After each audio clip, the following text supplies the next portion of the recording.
sending out the signals for the Baltimore Colts. Unitas gives to Amici.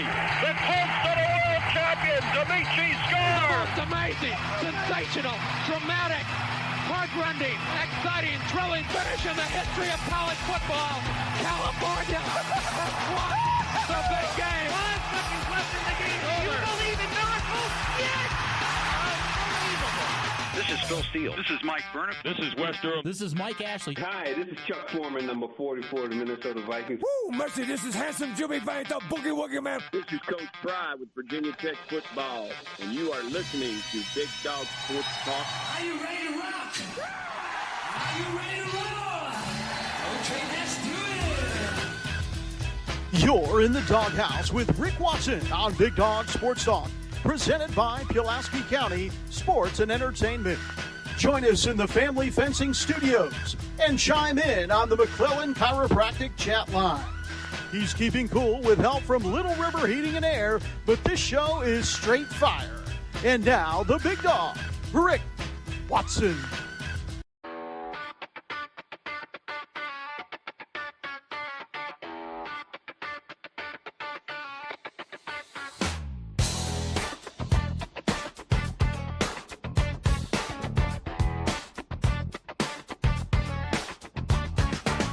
Rick Watson's got the mic, he's the big dog king. Cover sports so sharp, it's a New River thing. Virginia Tech fire, rapid pride too.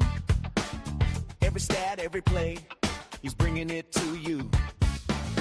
He's got that voice, deep as a valley, breaking it down, no dilly, no dally. Big dog sports talk, feel the bark.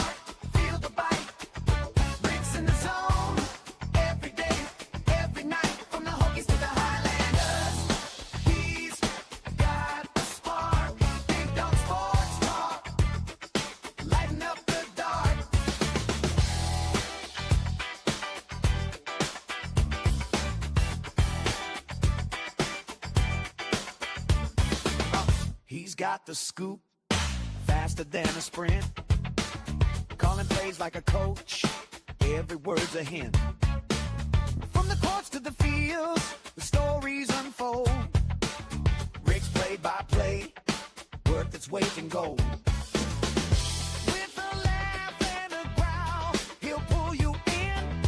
Big Dog's podcast, let the games begin. Big Dog Sports Talk, feel the bark.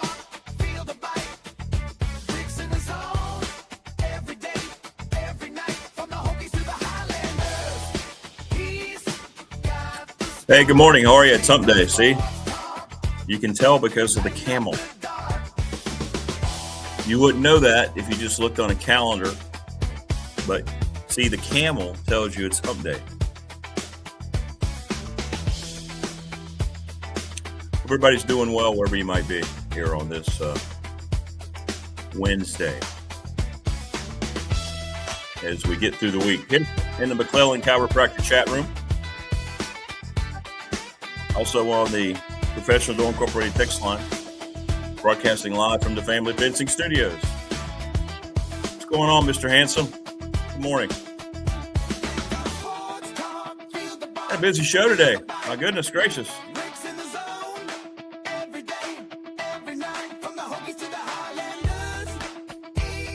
Kion Brown joins us. We're going to talk some hoops. Big South tournament coming up. Damien Sordelett from the Roanoke Times, the Hall of Famer David Teel, and Donny Lind, the head basketball coach, Mount St. Mary's. The MAAC tournament's about to open, and his team finished with a flourish.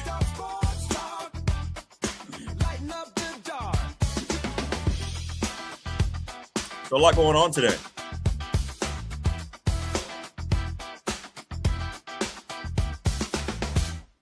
Yeah, there we go. And we'd love to hear from you. Tech gets a win last night. Very kind of uninspiring, 9-point victory. Strange comments from Mike Young after the game, which kind of may have been some insight to what may happen after the season concludes in the ACC tournament. We'll get into that a little bit. They knock off the Eagles 82-73. finish up the home schedule.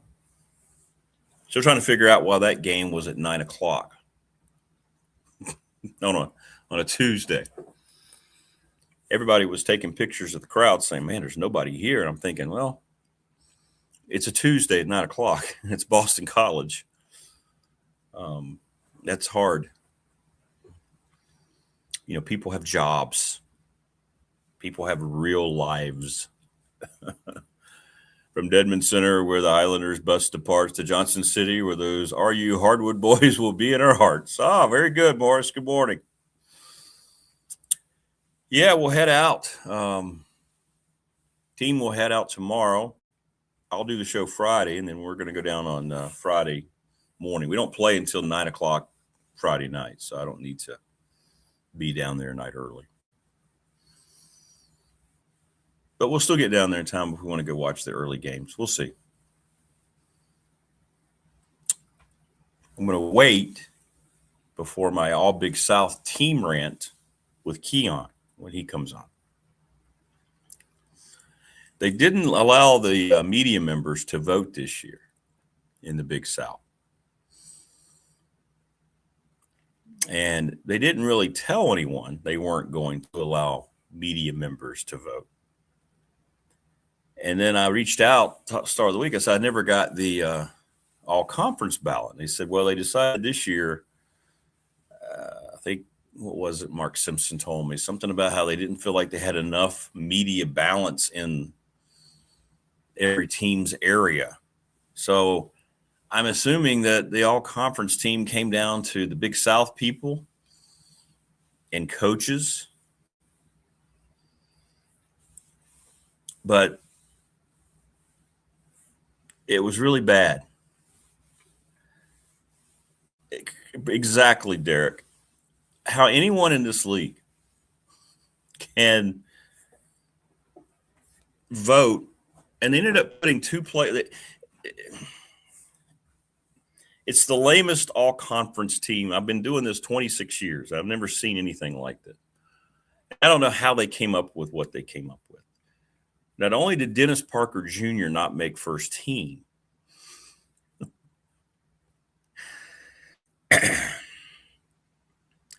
but they had two co-coaches of the year, both on the men's and women's side.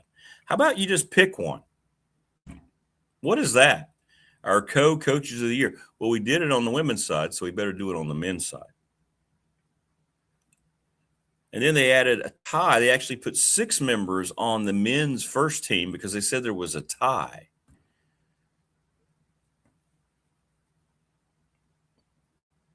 And I didn't agree with player of the year either. It's just it was very strange. And when I get down there, I'm going to ask a lot of questions because I want to know. I want to know who voted and why was the media not informed, first of all. And I've always thought the media around the Big South, we did a nice job. You don't see a lot of vote bias. You know what I mean? And I always try to be very honest about it. But they didn't even tell us, which was weird. Very weird.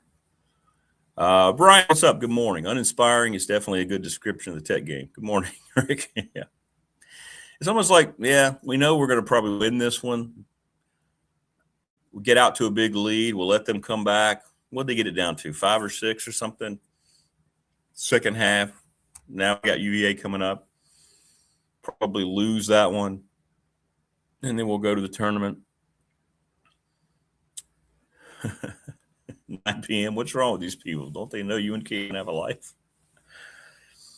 We had softball yesterday. That was cool. We christened the new stadium at Radford. It's the same outer structure, but everything inside's new. It's beautiful. It was a good ball game. Dakota Redmond, our pitcher, our ace, preseason pitcher of the year in the conference, pitched well. It was 2-0. UVA won. They have really good pitching. You know, I was wondering about UVA. They now have a 20-game win streak, tied for the longest in the country with Tennessee. And I wasn't impressed with them offensively, but Virginia Tech and Virginia should have some pretty good battles this year. Of course, Virginia wore battleship gray because, that's part of their color scheme. Good morning, Prometheus. How are you? But several people on X were putting up Mike Young's post-game comments. They were a little bizarre.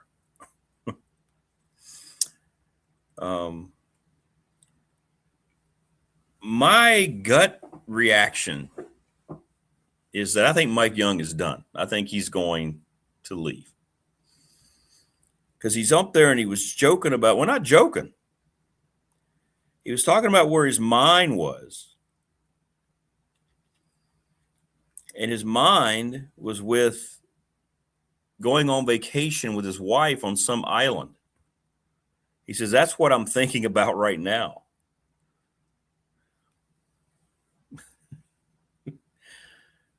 This right before you have to play your arch rival, and then you got the tournament coming up. It was very strange. Good morning, Stephen. How are you?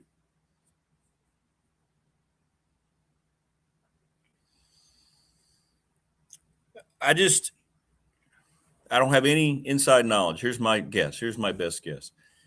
Mike Young needed pay-for-play money. He got it. They went out and spent. It didn't work to the level that they had hoped. I'm sure he did not like doing that. And he kind of falls in line with a lot of those older veteran coaches who said, I don't want any part of this. You heard Mike Burnip say he was hanging out with Coach Beamer the night. He said, man, the thing I'm happiest about is I don't have to deal with any of this. And I'm wondering if Mike Young is there too. He's got more money than he's ever going to need. And you wonder if it's probably about time. We'll see. But if he's talking about going on vacation, that was strange.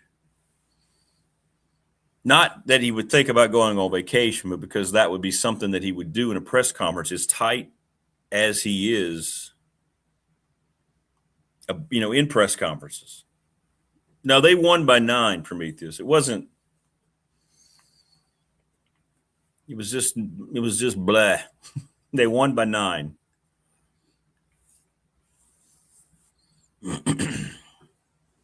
Hey, the first lady. There she is. What's up, Opal? Good morning. But I'm going to wait when the Kion jumps on and get into my Big South all conference voting rant. And I didn't get a good explanation, really. I still don't understand the explanation I received about why media members that have been doing this for over 2 decades didn't get a chance to vote.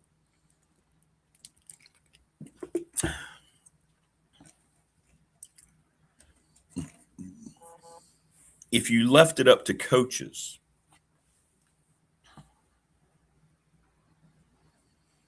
yeah, right. Coach Elmo said, I thought my Coach Young had that I'm done look in his eyes a couple of weeks ago. That's my prediction. I think Tech's going to be looking for a new basketball coach. And I think it's going to mean Mike Young is going to step aside. We'll see. Maybe I'm wrong. Maybe they go on a big run and things change. But when you have coaches that are talking about vacation, when you still have a big regular season game left in the tournament, feels like maybe he dipped his toes into this, realized how much this isn't going to be good for him to finish out his career. And he might leave Tech, go somewhere else, or he might just say goodbye. He's done his bit. Yeah, doesn't it feel that way, T-Bird? TLB?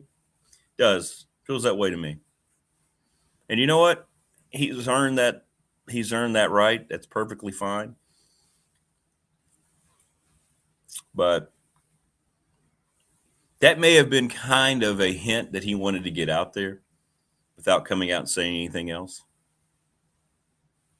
That's what it came across to me as. But Tech won by 9, and they've got Virginia coming up and then the tournament. And then we'll see what happens with that program. Who do they get? I'm guessing it'll be someone younger that's more in tune to what's going on, right? You have to. Because in basketball, you have basically a new team every year. And it has to be somebody who understands all that and somebody who's ready to go out and tackle it. So we'll see if Tech indeed has an opening at the end of the ACC tournament and what might happen going forward. Family Fencing, sponsor of our studios. Get a free quote, 540-200-8294. Check them out at familyfencing.com. McClellan Chiropractic, Mark Hunley, 155 Walters Drive. He's the sponsor of our amazing chat room that goes nuts all the time, which is great. Stacy Compton will be on the program Monday, Pulaski County Sports Entertainment. It's going to talk more about the IHRA partnership and what he's been doing and NASCAR as a whole. And we're going to have Stacy on as a regular, we're proud to announce. So that's exciting. That'll be good for me. I need to try to get motivated to get behind racing sports again. I haven't done that in a long time. Little River Heating and Air, 1095 Raptor Street in Christiansburg, 540-553-2971. Pretty soon, starting today, actually, warm weather is here. So it's awesome, which means you need to give Charles Lee a call if you haven't already. Ryan Pry, the question of the week here on the show, 701 West Main Street in Radford. And everybody seems to agree. This is a runaway question. 21 people said 7 wins is the floor that they'll accept from James Franklin in year 1. National Bank member FDIC, the exclusive banking partner of me and of this program. Been doing some refinancing with them, and they're terrific to work with. Travis Williams, Professional Door Incorporated, residential commercial garage doors, family owned and operated, 38 years in business. They are awesome. Go see them right across from New River Community College. Bob Christen, the Ready Set Fund, readysetfund.com. You can email Bob, CRIST11 at Gmail. Ask him questions directly about what they do, creating text messages to raise money. It's really cool. It works. Time and tested through readysetfund.com. Our newest sponsor, Sundown Electric. They have an unbelievable reputation. Anybody who's used them will give high praise, as Morris did when he was working with the dad earlier in the 90s. Superior craftsmanship, attention to detail, clear communication, honesty, and integrity. Sundown Electric. Give Jeff Smith and those guys a call. They're terrific. Thanks to Lawson's Mobile Home Supply since 1997. They've been making home parts. Give James a call at 540-381-8011. And the NRB Super Bowl, where we're going to have our bash coming up, right? They salute their bowler of the week every week, 382-5525. And it's so much fun what they've done over there. Late night bowling on weekends. They're going to have an NCAA tournament night like they did the Super Bowl. It's great.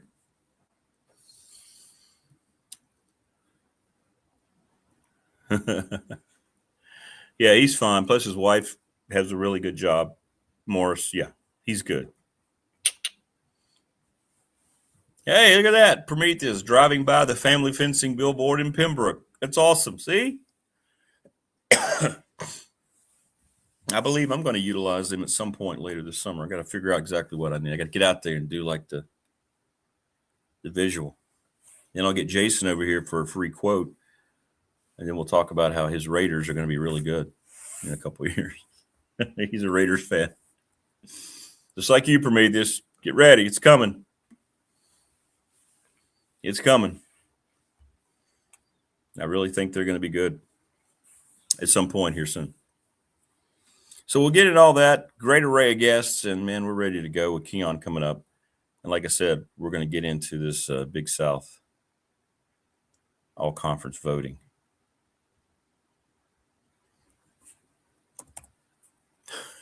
Just some of it utterly ridiculous. And I know there's going to be people that say, come on now, you're the Radford guy, so you're going to be biased about Dennis Parker Jr. Well, sure, but that's not what this is. All you need is 2 eyes and any kind of knowledge about what a good basketball player, or an all-conference basketball player to be exact, looks like. And I know he got second team, but if that guy's not one of the 5 best players in the league, then you shouldn't even give out an all-conference team. So the whole thing seems a little questionable, especially the way media members were not, first of all, notified and then not involved in the voting for the first time in my 2.5 decades in the Big South. Yeah, there is, Thunder. A lot of serious cap space remaining in the West. Yep.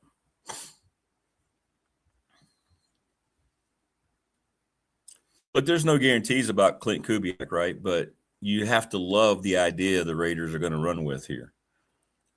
He seems to be a rising offensive play calling star. His dad's got the pedigree. Of course, Gary Kubiak, the Broncos' longtime backup, head coach who won a Super Bowl.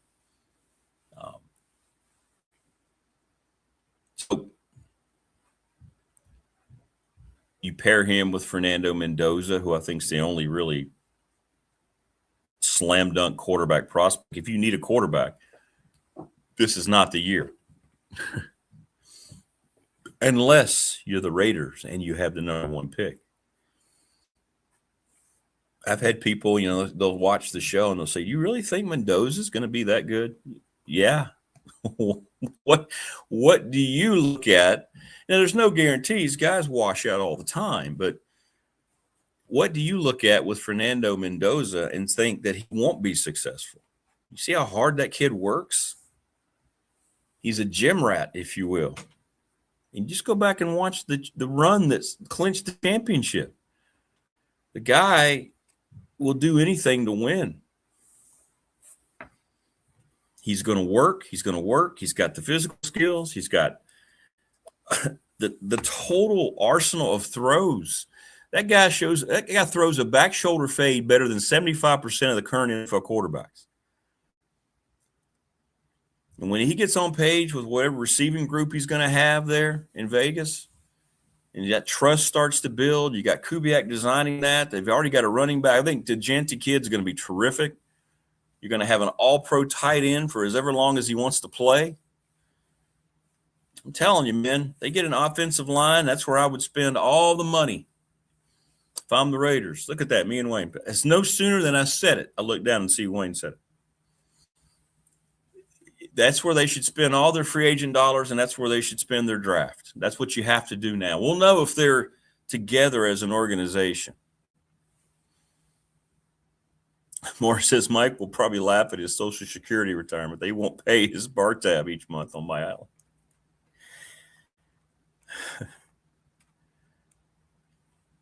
Yeah, that was the block and half court shot. Yeah. That was cool. But yeah, just when you see a coach go with those comments that Mike Young said, it came across like he's really letting people kind of get a look inside that he's done. Yeah, it is. It's like this. Yeah, it's me and Wayne. Yep.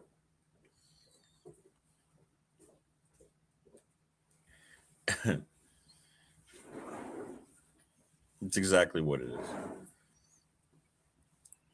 But 9-point uninspired win, and then your coach is talking about going on vacation with his wife. Yeah, he's done. He's ready to get away. Plus, he's probably heard all of the he's heard all the criticism. It's probably drug him down a little bit, don't you think? A lot of people have been out there trying to say that they need to make a change. I don't know. I don't think I go that route with Chester Frazier. I think I open this thing up and I try to find somebody who's going to be a long-term visionary with the new way of having to do things. Because I think Tech's going to stay committed to the NIL with basketball, men's basketball. But they need to take a long look at a lot of people, in my opinion. Yes, Radford has a legit shot to win the Big South Tournament, Morris. There won't be any TV coverage other than ESPN Plus until the championship on Sunday. We'll be on national TV if we make it that far. But you can tune in to WRAD 101.7 FM through the Radford Sports Radio Network and listen to myself and Neil Leahy as long as the Highlanders stay alive to the Big South Tournament. We'll be on Friday night. Pregame show starts at 8:30. The tip-off is 9 o'clock. It's Radford, the number 3 seed, against the 6-seeded Presbyterian College Blue Hose. Don't miss one single minute of the action this Friday night from Johnson City, Tennessee. It's Big South Championship excitement. So, yeah, they do because of their backcourt. If everybody's healthy and ready to go, Jalen Johnson didn't play the last game. They've got a shot. And I would think, guys, even though, we have guys making some money, I would think they'd be a little motivated that nobody made first team. And sitting here trying to, for my head not to explode, wondering how Dennis Parker Jr. got left off, I would think that's something you could probably motivate a little bit. Brought to you by the great folks at Panera. Just watch me take a bite. Teeth shatter all over the tournament. And yum Panera.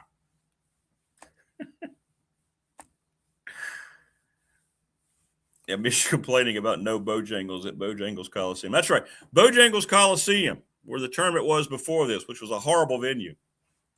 Another great Big South decision. And we think, Neil and I were having the conversation. We want to stop and get something to eat. This was on the way down for the quarterfinals that day, the first year. I don't think we need to, man. I think, hey, it's going to be Bojangles everywhere. That's true. Yeah. That's right. We love Bojangles. I mean, I love me some jangles. I don't do it often, and there's not really much fast food that I eat, but when I want a Bojangles Cajun filet biscuit, they need to sponsor this program. And you get it just right with the mayonnaise. I know people may not like mayo. I'm telling you, man. They didn't have one item from Bojangles the entire tournament. Got catered by some Mexican place. I'm saying, in Bojangles Arena, really? Okay. It was no bow time, is what it was.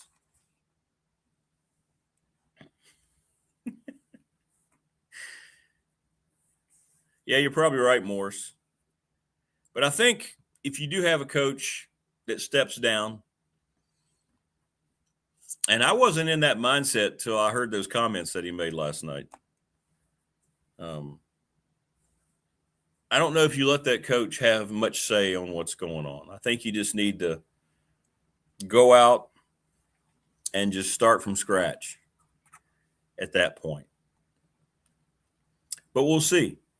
We'll see. Bowberry biscuits, extra icing. No, weren't any of those down there either. First game, we had a bag of chips, I think, that they had back there in a basket.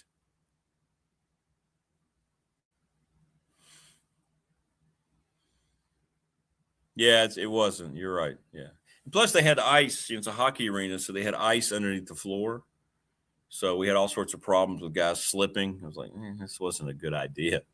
This was not a good idea. But no jangles at the Bojangles Arena.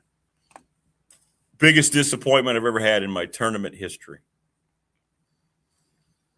All right, coming up, Damien Sordelett, David Teel, and we're going to talk to Donny Lind, who, no shock, Mount St. Mary's on a roll heading into their tournament, just like last year. Tony Snell on the program is that man. His name is Kion Brown. I got the chance to hang out with Kion, not long enough. Yeah, man. I missed you on Saturday. I hate looking down there knowing I can't talk to you. Yeah, that's my fault. I got there a little bit too late. Thanks to my son. He had to stop at he just had to get Chick-fil-A. He just had to. Well, I get it. I understand. But the thing is, on a Saturday afternoon at lunchtime, you're going to sit in that line for 20, 25 minutes. I'm like, come on, dude. Come on, man. Rick's waiting on me, bro. Man, he's gotten tall. Yeah, he's a big one. He's gotten tall. He's gonna be just like his dad. He's gonna be tall just like his dad. Yeah, he's gonna be lanky. By the way, I don't think you're in good enough physical shape. By the way, I sat there, giving Kion a hug. I'm like, all I can feel is like just muscle bulges everywhere. Well, it was great to see you, man. It was amazing to see you, bro. Like next year, he's not coming with me. He's just not. he just won't. Well, the way I look at it, if you and I are on a press row, we need to be sitting together calling a game. There we go. You didn't need to be doing the Longwood game. You should have just come up there with me and Neil. We should have just did the game, all three. But I'll say this: I got some messages, dude. They were like, usually we mute the TV and listen to Rick on the radio and line it up. They said we didn't do that this game. We just turned Rick off and listened to you. I was like, that's the best compliment I got. They want to hear you. Yeah, it's the best compliment I've got in 2026.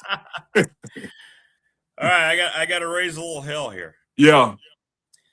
The Big South Conference all teams, all Big South Conference teams came out yesterday. Yes. Now, they didn't let the media vote this year. I don't know why, but we didn't get any kind of warning. I've done it for 25 years. Yeah. And I sent a message on Monday to Mark. I'm like, why did we not get by the way, we're not doing that this year. What do you mean we're not doing that this year? Well, we just don't feel like everybody has enough coverage. So I don't know who voted on the teams. Yeah. But you tell me in what world that Dennis Parker Jr. is not one of the 5 best players in the Big South? That was the first thought that I had when the announcement came out. Like, it was the absolute first. Like, I thought I was getting trolled. I thought there was a parody account on the Big South when I saw it. Like, I cannot believe it. There were so many inconsistencies on both sides. Terrible. It's terrible. That I was like, something had to be different. And listening to you this morning, I understand what's different. Yeah, I don't know. And I didn't get any clarification. Was it just the Big South? Went through a couple people in the conference? You can't let coaches be the only one. I mean, who came up with these teams? And then you have a tie, so you put 6 members. You even put 6 members on the first team and still left Dennis out. Yep. And then on both sides, there were so many ties. Like you mentioned, stupid. Like both coaches of the year were ties. Right. On the women's side, the defensive player of the year was tied. I'm like, what are we doing? What is going on? Participation trophies? You don't want to hurt people's feelings? That's exactly what it was. That's exactly what it was. Make a decision. If you want to give it to, Coach Flynn and High Point, give it to him. They went 15-1. Nobody's going to be mad at that. Exactly. No one would have said a word. Okay. A word. Yeah. That's fine. Yes. But then to split that with Prosser? Yeah. Prosser doesn't want that. Yeah. Of course he doesn't. Mark doesn't want that. Of course he doesn't. Like, come on, man. What are we doing? Like, it has to be better. And then at the same time, if you are going to have an honorable mention with 5 players, just make it third team Big South. Just make a third team. There you go. Yeah. Just get rid of honorable mention. Right. Yeah. I That's like the that a other lot. thing I noticed. Like, come on, man. I noticed that yesterday as well. I said they keep doing this. And here's what bothers me. All right. Now, this is not in any way a criticism of Logan Duncombe. I don't want that to come across that way. I think we're about to butt heads on this one, though. Well, this was midway through the conference schedule. I start going to arenas, right? Mm-hmm. And I hear people saying, well, people are thinking that people around the conference are thinking that Logan Duncombe is going to be player of the year. I'm like, that was me. Yeah. I said it on the air in every game. We've only played 8 games, but this is like we only ate half the schedule. I'm like, I got you. We got half the schedule left, right? I mean, yeah. And I'm thinking now that I saw that he got player of the year, was this already predetermined?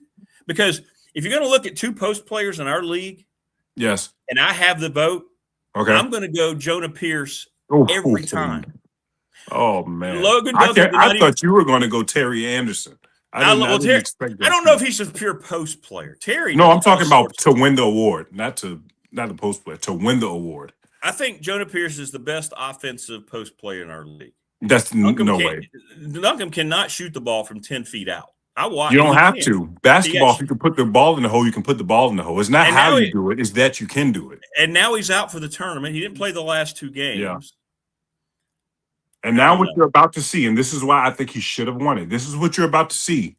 He takes High Point from contending to be the number 1 seed when he's playing to when he's not playing. I'm sorry, not High Point, Winthrop. He takes Winthrop from being the number 1 seed or in contention for the number 1 seed when he's playing versus when he's not playing.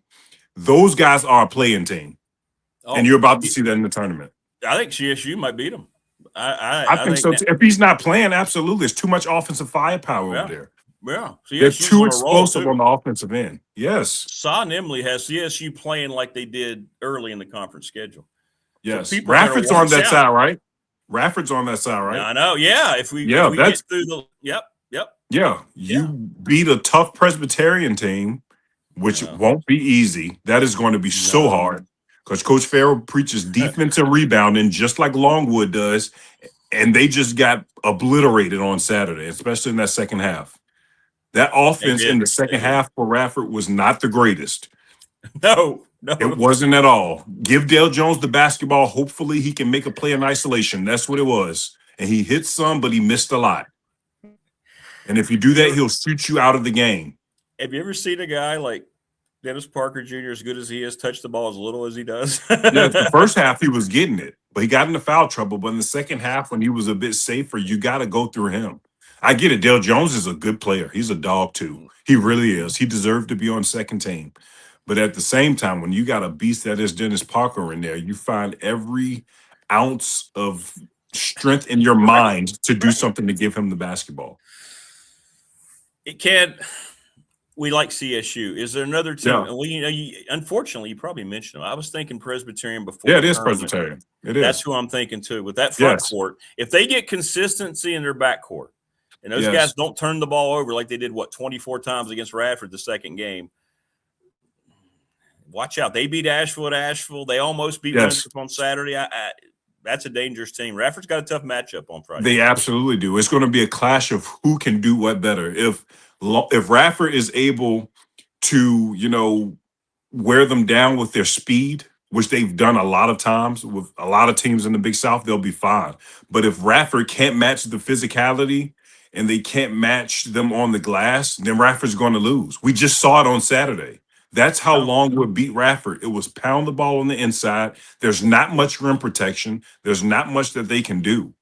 That's all it was. Those guys never panicked on Saturday, no matter how many runs Radford had in the first half. I said it at halftime of the game. Radford's going to have to be prepared in the second half because a run is coming from Longwood. Yeah. And then they blitz them. And it is what it is. Well, Radford better be ready. Longwood is another one of those teams, man. They could put this thing together too. They got one of those games that is going to come down to the end. They play against Asheville. The best two games in the first is Longwood, Asheville, and Radford Presbyterian. I know. Longwood, Asheville's a great game. That is. And I said it on the air too because we mentioned it last week. I said it during the game. I said you might want to win this game today if you're Radford because this could be the difference between playing at 6:00 and playing at 9:45 because it's not going to start on time. You're not going to get out of that gym until 12:30. No chance. Yeah. What is wrong with Tyson Brown? He's now played 3 games where he hasn't scored a field goal. 1 point in 3 games. You've watched it. You were a center. You watch him play. Why can't he score? What's going on? Why do they not feed him the basketball? I don't see a guy out there. Yeah. What do you think's going on? That offense isn't front court friendly. It isn't. If you're a guard, you need to go play for Radford and Zach Chu. You really do because they put you in a lot of situations where you're able to shoot the ball, you're able to cut without the basketball, you're able to get the basketball in isolation. And if you're if you're Tyson Brown, he's the X factor. And it's not typically because he can score the basketball or has to score the basketball. It's because he does so many of the things that doesn't show up on the stat sheet. He's going to duck you in, and the guards are able to get drives. He's going to set hard screens. He's got to be able to defend. He's got to be able to rebound. That's his role. He doesn't necessarily need to score, even though he's capable. I even saw him do it last year. I think it was at Georgia Southern. I had a game when they played against VCU last year. He was good then, but for this offense, they don't need him to score, but if he can, he brings a different element. What those guys need is an explosive weekend from Jalen Johnson, Dale Jones, and Dennis Parker Jr. That's going to win Radford the championship. They have what they need to win. You just got to piece it all together. Well, and who knows? about Jalen. I mean, apparently he Yeah. woke up Saturday, didn't feel like he could play. I don't know if he's got lingering effects, not coming back physically from that double illness that he had. I don't know. Yeah. We'll see. Tournament reveals all, right? You can't Yeah. hide from it, and you have to go out. If you get on a roll, man, it can become a special weekend. So we'll see. We'll see what happens. Yeah, man. ACC stuff. Is Duke just going to go ahead and just roll everybody? I got Duke winning the national championship. Yeah, me too. I got them winning. I got them. I mean, it's just, and what they're going to do is they're going to put them right up here in Washington, D.C. Yep. In that first weekend, and they'll fairly close to Durham, about a 3.5, maybe 4 hour drive from DC to Durham. Easy trip. The Capital One Arena is going to be just buzzing with Duke fans. They're going to cruise through the first weekend, and the next weekend they're going to maybe be a situation where they're up 4 at halftime, and then they're going to win the game by 20 for both games, cut down the nets, go to the Final Four in Indianapolis, have a close game with whoever they're in, and end up pulling away in the championship game. That's my prediction for the Duke Blue Devils. And John Shai is going to win his first national championship. It seems like the writing's on the wall. Yeah, they're really good. They're really good. Well, after what they did to Virginia, that kind of cinched it. Yeah, exactly. That's what did it for me. Because I always was big on Duke, but I was like, this is going to be their first true test. Right. And I thought they struggled more in the ACC because that's just what conference play presents. Yeah, right. But my God, it's not even close. Goodness. Then you got the National Player of the Year on your team. Oh, man. Boozer is just unguardable. Such a smart player. He scores the basketball at a high clip, so efficient, but he can also get others involved. It's over.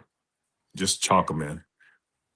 When you've done this a long time, you've been around a long time. When you see Mike Young's post-game comments and he's kind of being jovial about going on vacation with his wife, is that an indication to you that he's telling people without telling people that he's done after this season?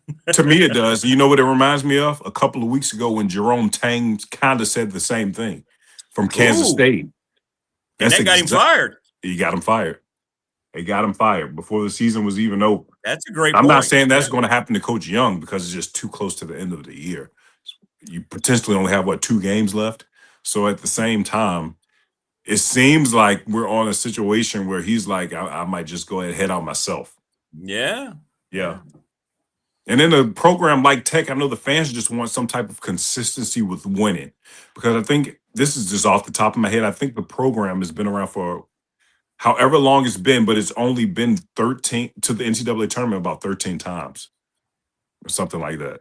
So I know. No, I was going to say, do you feel like they just need to, if it happens, and we don't know if it's going to happen, but if it happens, you think they should just go say, you know what, let's just open this thing up nationally. Let's find some younger coach who's ready to embrace what pay for play we're going to have, instead of just saying, hey, we're going to just stay in the Mike Young lineage here. I think that's the way to go because that's where everybody's going. It's a trend right now to go younger. You know, it's kind of like the older generation of coaches are slowly but surely, I'm not going to say getting pushed away, but they're choosing to go because it's just such a different time in college athletics and college basketball right now that they don't want to deal with it. You see it every year. A coach it's just not the same. And there's no level of consistency. There's no level of development. You get no credit for developing a player. You win SoCon, Big South, CAA Player of the Year. They enter the transfer portal. They end up going to, I don't know, Kentucky or Louisville or something. And then they get all the credit for that player. It's got to be frustrating as a coach. You're a human at the end of the day, knowing you had so much to do with these players and how good they've been and how to build a program. It's just not the same anymore. It's just not. No, it's not. You got to have the right guy that's going to understand that. But that was curious. That was curious. Those comments were very interesting. Yeah. Yeah. So. I mean, as soon as I saw that, I thought of Tang. As soon as. That's true. I didn't equate that at the time, but you're right. It's very similar. Very similar. I don't think Tech will have the same reaction Kansas State had, but no. Yeah. People in chat are asking if any of your LeBron wall decor ever flops to the floor. It never does. Ever, never, ever, never, never, never. I'm trying to figure out what to do with this door right here. I might hire somebody to. Might hire somebody to come paint it. I don't know. He's been a lot of memes lately on the social media. I'm sure you've seen a lot of memes for LeBron and his antics. Yeah. Yeah. Well, I don't know, man. We'll see. We're about to have Donny Lind on later. And how about, no shock, you called one of their games. Mount St. Mary's got really hot at the end of the year, and they're setting up just like they did last year. Yeah. For the MAAC tournament, man. They can have some consistency on the offensive end. They're going to be scary again. I hope so. I hope they make another run. That'd be great. Yeah, man. You're not going to Johnson City, are you? I'm not. I'm so upset. It's not because I'm not going. It's because I wasn't selected to call the tournament. I'm so upset at that because I think I'm one. It might be another guy, but I'm fairly sure I'm one of only, if there is, 2 guys who cover multiple teams across both the men's and women's side. But who did they put on the game? I think they got the same crew, I believe. Now, John is great. I love John. That went to UNC Asheville. That's my guy. But I think they got the same crews they've been having. Yeah, well, I'm not sure I'm going to ask a lot of questions from people. Yeah, man. Yeah, man. I have a lot of unsatisfactory answers I've been given. And the first was going to be, who decided the media wasn't going to be involved with it? Insane. And why didn't you tell any of us? That's the biggest thing. Yeah, we gotta have a different level of professionalism. If something happens X amount of years, you've been there over a quarter century, and now everything just changes without them saying anything to you. Come on now. And then you see the results of the voting. Come on. That means that co-coaches of the year on both sides. So lame. Insane to me. Like, that blows my mind. Wayne says he has an idea for your door. How about a nice Michael Jordan collage? Oh gosh. Please. Oh, I'll tell you, let me give you a stat, Wayne. I think LeBron can miss his next 1,500 shots and he'll still have a higher field goal percentage than Michael Jordan in his career. That's a real thing. His next 1,500. Is that true? That is a real fact. That's true. That's true. That is a true fact. Well, doesn't matter. Jordan's still. It's not. It's about Michael Jordan's about how he makes you guys feel. He gives you so much nostalgia. It's about how he makes you feel. Michael Jordan has led the NBA in most shots taken and most shots missed in the same season 10 times. You talk about inefficient, but it's so old, we don't remember it. Right? The 90s was so long ago. The 90s. It's about how he makes you feel. You weren't even around, were you? I was around. Barely. I was barely around. You were barely around. Yeah. Yeah. Okay, let's compromise and put Kobe on that door. There you go. No, absolutely not. There's one goat around here, and this is the great LeBron. There's one goat. There's one goat in your house for sure.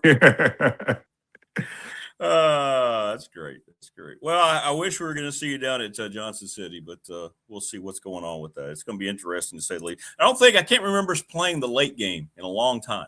Yeah, well, we played the late game. I think it was the quarters. I mean. Yeah, it was a couple years ago. It was when Coach Nichols' brother had to coach. It was that year. Was that the late game? Was that the late game? Yep. Okay. Because I was supposed to come down there that weekend with you, and then That's right. Yeah, and then my wife got sick. That's right. Yeah, you're right. I guess we did play that late that night. Yeah. Yep. That's right. Because when the game was over, there were only like 10 people in the stadium. Exactly. Because it was after, it was like 11:45. It was exactly. You told me you didn't leave the gym until like 12:15 or something like that. And then you had to go back and play, early the next day. Yeah. So yeah, interesting. Yep. All right. Well, have a good day with your class, and yeah, man. And we hope to see you again, man, soon. Yeah, of course, absolutely. Gotcha, brother. All right, brother. We'll be texting throughout the tournament. Love you too, buddy. All right, man. Stay safe. Right. Yes, sir. Right, you're good. There you go. Kion Brown. Great stuff. Great stuff from Kion. We love Kion. Coach O'Macian loves Kion. Oh, I didn't tell him, Coach. I will next time. Coach O'Macian said, tell Kion I'm a Bill Russell type of guy.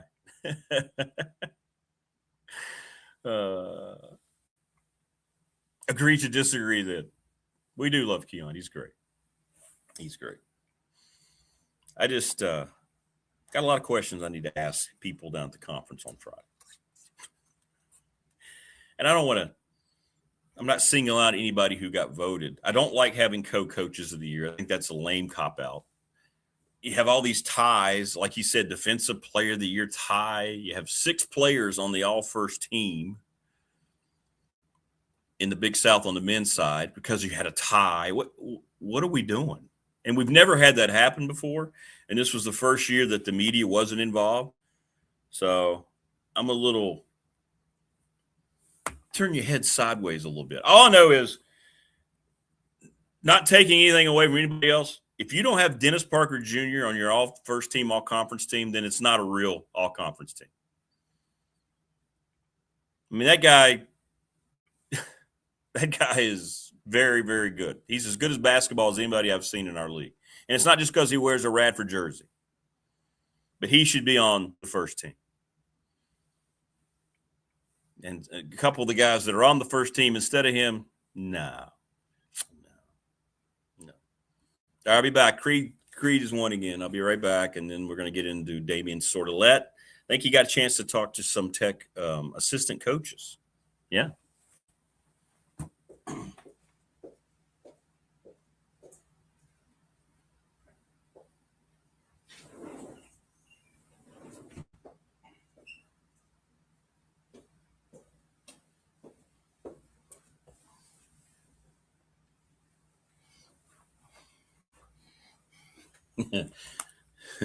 Best part about animals is how they act like, yeah, you're responsible for me. Get over here and take care of me right now. I don't care what you're doing. That's a question I'm going to ask Prometheus. I don't know who got the vote. If you don't have the media involved, I don't know if it was SIDs who don't see everybody. If it were coaches, you're going to go by that? Or was it just people in the conference? It's very concerning to me. And I don't know why we didn't get a heads up as media people. That really bothers me. So, anyway. But the co-coaching awards on both sides is just, I was just shaking my head. It makes no sense. Pick one. Trust me, the coach who didn't get it won't be sitting around going, oh, I didn't get it. And then they're like, oh, I'm co-coach of the year. Yay. And then you got both schools putting out, hey, you got coach of the year, or she got coach of the year. Well, no, they tied. And then on your men's side, you have 6 players because there's a tie. Defensive player of the year, there's a tie. No, you either vote that player that or not. Who tied? Who are the members that tied?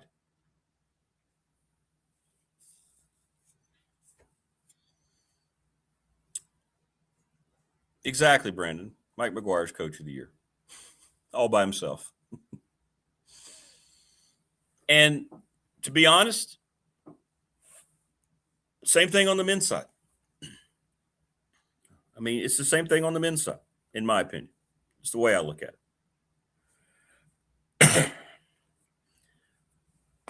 Year one for Flynn Clayman at High Point, they won 28 games. He's coach of the year. I know they were picked to win the league. They won 28 games. They lost 1 conference game. He's coach of the year. I love Mark Prosser. He's one of my favorite people in college basketball, the head coach at Winthrop. But he was named co-coach of the year. The aesthetic of it looks really bad all the way around. Really bad. And damn it, I've been around long enough to where I should be able to be heard about this process. And that's what I'm going to let them know on Friday. And it's not just about a Radford kid being left off, which is the most ridiculous, still the most ridiculous omission I've seen. We'll put him on second team with the other Radford player. Dennis Parker Jr. set a Big South record with 53 points this year in a game. He's one of the most unselfish, high-bulk scorers I've ever seen. He rebounds. He's not a great defender, but at least he gives an effort. He's a pretty good passer.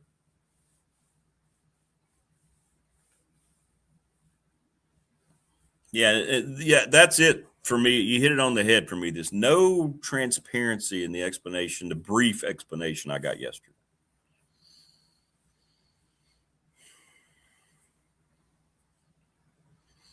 I agree. Wayne, if you could summons the great fiery lizard, that'd be great. Maybe we need that. He doesn't have to do anything. He can just follow me down there. He can kind of tiptoe around all the houses and the highways and just be on the ready in case I summons him to go ahead and just burn the place completely to the ground.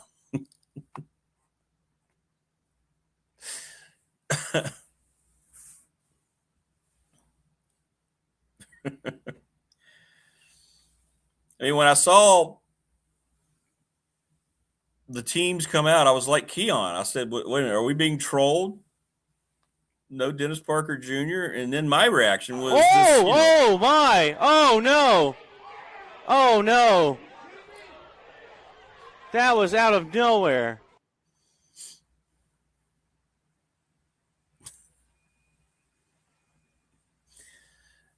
Where my UAB? Daggone it, yeah. All right, tomorrow I'll bring it down. Todd sent me a really cool UAB hoodie, man. It's awesome. And I know they had to get the blazer. They had to get that idea from Godzilla because he looks a lot like him. There's a new the Japanese movie production company that just absolutely has made maybe the best Godzilla movie ever. Godzilla -1. If you haven't seen that, it is very well done. It got all sorts of praise on a low budget, showing Hollywood how you can still make really good movies. I've watched it 3 times, and it's a great, great movie. In other words, it's not just your typical Godzilla type of movie. Now, obviously, he's the central focus of it, but they really did a great job. The actors are terrific. And they're making another one with the same people. And I'm looking so forward to that. Wayne, I don't know. Can you check when that's coming out? What's it called? Godzilla +1 or something? It's got a different name to it. But they were great. It was great. Yeah, they did not overshow him, and they followed the story of the young soldier. And yeah, it is well. If you haven't seen it, I'm telling you, if you take the time to watch it, put aside what you think about movies like that and just watch it for the film that it is, and you're going to go, all right, that was good. Remember how I told you about the new Frankenstein, and there were several of you that watched it and really liked it. But they have a new one coming out. I don't know what year. Maybe it's next year. I don't know, 27. But I'm looking forward to that if I'm still around. David Teel, Donny Lind a little bit later on, thanks to Kion Brown. And we always get excited when this gentleman joins us. He is the Virginia Tech football beat writer for the Roanoke Times, Damien Sordelett. What's going on, Damien? Morning, Rick. Morning, Chad. Hope everyone's doing well. So have you, you've been a voter on a lot of different things, right? And have you ever had a conference all of a sudden just decide not to let you know you're not part of the voting? Because that's what happened in the Big South. They didn't tell anybody who covers the league, oh, by the way, we're not letting you guys do that this year. That's a first. Normally you get notified earlier that the voting is going to be done just by conference coaches or anything like that, but it's like it kind of explains how some of the voting took place. Yeah, you saw it too, didn't you? You saw it. Yeah, you saw it. To have co-coaches of the year on both sides, what are we doing? Yeah. Just pick one. Pick a coach. Pick a coach of the year. Let's go. And I don't even think they got the defensive player of the year right. No, and then they gave a co-defensive player of the year. But you watch enough basketball, you interviewed him. Dennis Parker Jr. doesn't make first team in the conference. He averaged 21 points a game. That Owen Aquino from High Point probably should have been defensive player of the year. Yeah, he was good. You're right. I would not disagree with that. I would not. No, and I would have gone with, I think McGuire could be told McGuire should have been coach of the year on the women because he just had so much to replace from last year's team, and they're really good. And all due respect to High Point, but I think Prosser should have been coach of the year on the men's side. But well, I mean, either one. If you're going to give it to one, I mean, if you're claiming his team won 28 games and all that, okay, he's fine, but don't give it to both. And neither coach wants to be named co-coach. They don't. No, and I'll say Clayman's got a lot more resources at his disposal versus Prosser at Winthrop. So I think the job, Mark Prosser continues to do down there in Rock Hill. I love Mark. I love Mark. Oh, yeah. He's great. And they were picked 1 and 2, and that's how they finished. So yeah. I don't know. Did you get a chance to talk to assistants? Was that last night or is that tonight? That was last night. That was how'd it go? We got the 8 coaches that we didn't talk to at the press conference. So that was Anthony Midget, Fontel Mine, Sean Spencer, Danny O'Brien, Matt Moore, Vic Hall, Norvell McKenzie, Nick Perry, all in the span of an hour. And then we got Chuck Losey afterwards for about 15 minutes. So a lot of info from that. I respect Sean Spencer for saying, I'm not going to comment on like any particular players right now who are good in winter workouts because I need to see them on grass in pads and helmets. I don't want to be assessing them based off film because then I might be doing them injustice for how they've for any progress they've made since the end of the season. So a lot of unknowns for these guys, especially with so many new faces. I think Fontel and Matt Moore have a better grasp of their rooms, and more specifically because he only loses Tomas Rimac from last year, and you get so many guys back who had to be thrust into duty as redshirt freshmen last year. He's like that he feels in a much better place going into this spring than he did last year, and that's a good thing for the Hokies. Well, it was good you guys had that exposure. And I agree that that's what we've been talking about, trying to assess any of these teams. We don't know yet. We haven't seen them. So it's kind of hard to even make a prediction on how the season may go. So the coaches are kind of looking at that, sounds like, from the same perspective. Yep. And I don't think we're going to know how any of the season's going to go till you lace it up week 1, because a lot could change because there's still kids in the transfer portal that you could pick up after the spring and get them in for the summer. And then that can change the dynamic of your team. So it'll be interesting. It won't be as drastic as it's been the past few years when you did have that second window, but you do have the opportunity to add to your roster if you have spots available with kids who are still currently in the portal or high school kids who hadn't signed that you're like, well, I might take a chance on you now and bring you in. Franklin is insistent that 66,000 people are going to be at Lane Stadium for the spring game. Your thoughts? I don't know what a good TSL did an over-under, and I think they did 35. Yeah. I might go over that, but I don't know if it's going to be more than 40. But it's a good goal. I don't they haven't set what the kickoff time is yet for the spring game, and I hope it's around noon or around some of those times, so you can go to the Run to Remembrance, and then you can get over to the football stadium, and then hopefully have a chance to still get to softball and baseball throughout the day. So yeah. Hopefully for that. And then when I was my first spring game that I covered in 23 had a good number. Capacity 65,632 now, so it's not 66 plus. So he would expect the over capacity crowd if we get 66. It'll be interesting to see where this extra 30,000 would come from for a spring game. That's where. Well, they're not charging admission. That helps. That's the first thing they had to do was drop all that nonsense. Second thing is not charging for parking. Because if you don't charge for parking, then you can expect to get a good crowd on hand. I would hope a lot of students come out. Hopefully, it's a good weather day, because Yeah, that controls a lot. You're right. On mid-April weather in Blacksburg. Oh, 100%. Yeah, if it's like windy last and rainy, year. Yeah. Last year was not great. It changes the whole vibe for people. They might get up that morning thinking, "Oh, you know what? We're good." Good. Is it going to be televised on the ACC network? You know how you do that with a lot of the spring games? Are they going to do that?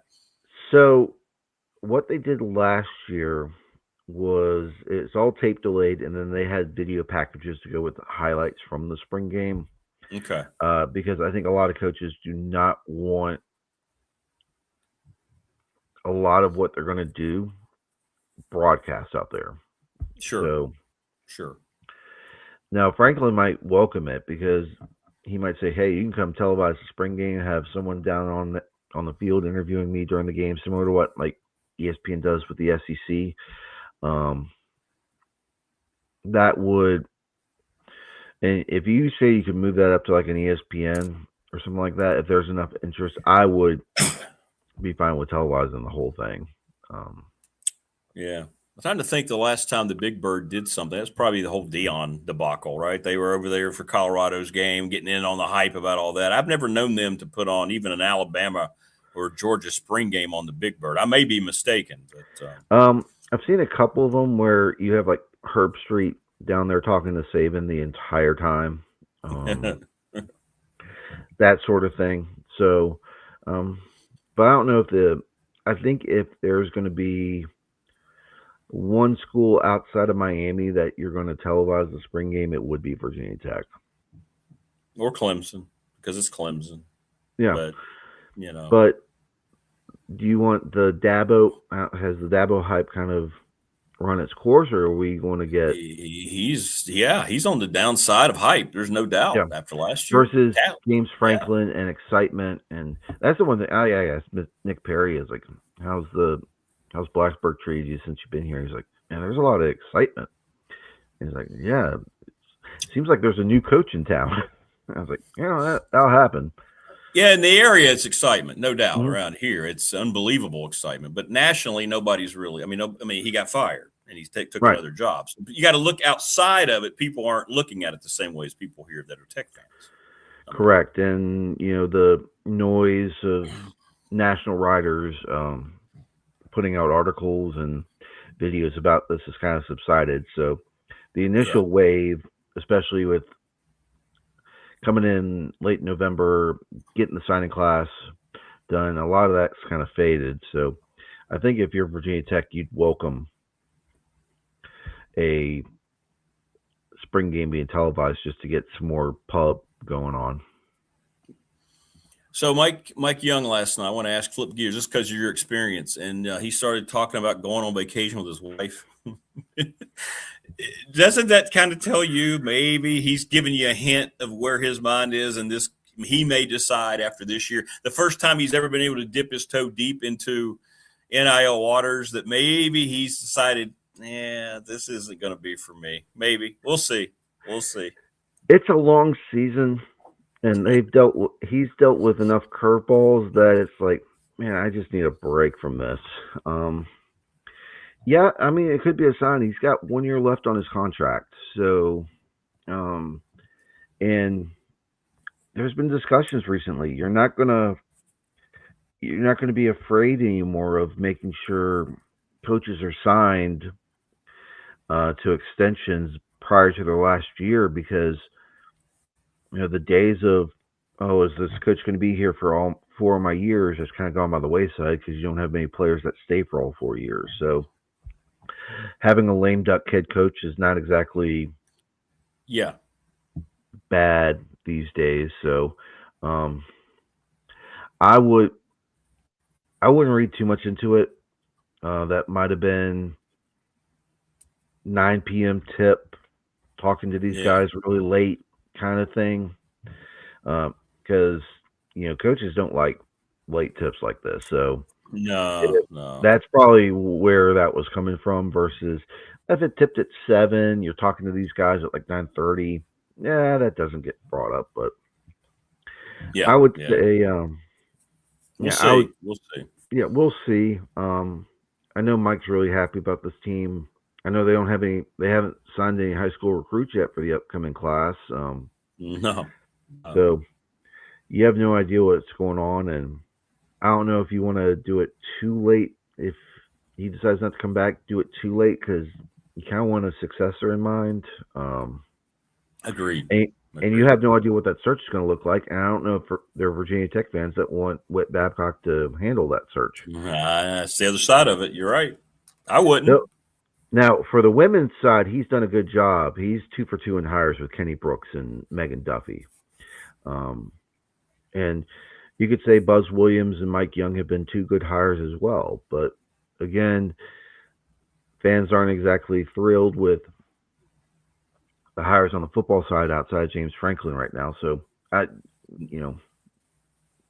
yeah, you probably wouldn't want that type of hire to happen again. Yeah, we'll see. It's going to be very interesting to see what happens with that. I thought that was very interesting. So, yeah. So what was your overall vibe of the coaches when you talked to them? I mean, you feel good about – I'm going to go shut this shade while you answer this question because the sun is now coming through. But what was your overall vibe of being around the guys and how they're kind of settling into Blacksburg? And I'll be right back. Oh, yeah. They were great. Anthony Midget is great to talk to. I know someone asked him if he and Keon Carpenter hadn't gotten hurt against Florida State, if Virginia Tech would have had a better chance to win that game, the national championship. And he brought up, well, it didn't matter. We were down 21-0. And the one thing he's talked to his position group about was starting fast. And, you can't rely on coming back in every game and putting yourself in that position. And, Sean Spencer, I'm glad he goes by Coach Chaos because he described himself as a menace on the field for opposing offenses. I don't know if Coach Menace has as good of a term as Coach Chaos. And he talked about moving to coaching defensive line, and because he was a safety when he played. And, he talked about how, Mark Whipple, when he gave him the job as a defensive line coach for the first time, he's like, you can't just come into this and just, for better words, half-ass it. You have to get all in, work with these guys, be in the trenches with them. And if you do that, you're going to have a long, successful career. And that's what he's done. He really bought into it. And I'll tell you, Vic Hall being from Gretna ain't no big thing. The Gretna Hawks. Yeah, ain't no big thing, but it's growing. He's I think the fact that he was a two-way athlete, offense and defense, that's going to help in terms of how he coaches and works with the guys. He's like, a lot of the guys I'm getting he's like, a lot of the guys I'm coaching have that background where they played both offense and defense, and he can help them figure out, see what they're doing, from a defensive perspective. So, yeah. No, I like it. Well, that's good. That's good to hear. I'm glad you actually got a little access there, and I guess things will go quiet now until they get ready to go here in a couple of weeks, right? Get things lined up. Because they're going on spring break next week, and then because they have a workout Thursday and Friday as a way of saying, hey, you're going on spring break.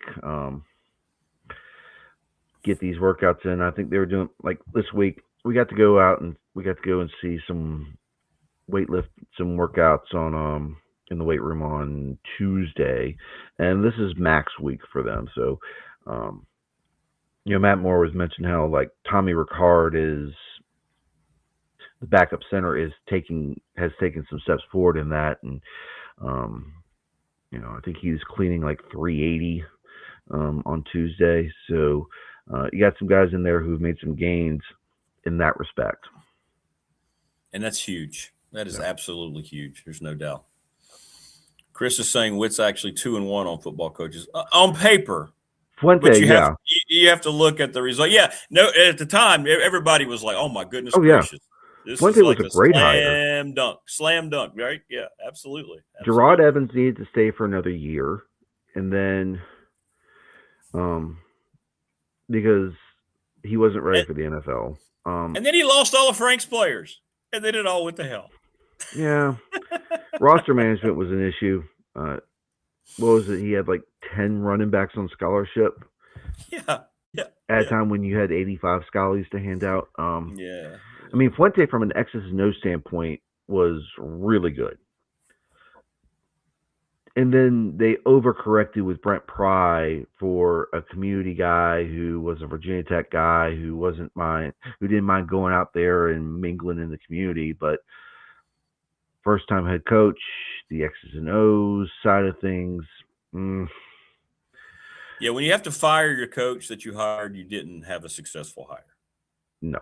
I mean, I know how it looked, but it's the end result that matters. But everyone wants, like, Fuente's record. Like, Virginia Tech fans would be like, yeah, I'd like to get back to that.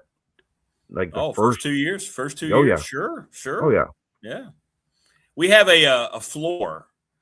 Everybody's saying 7. Do you think 7 is the floor for a really good first year for Franklin, or can it be a little higher? We don't know. I know it's tough.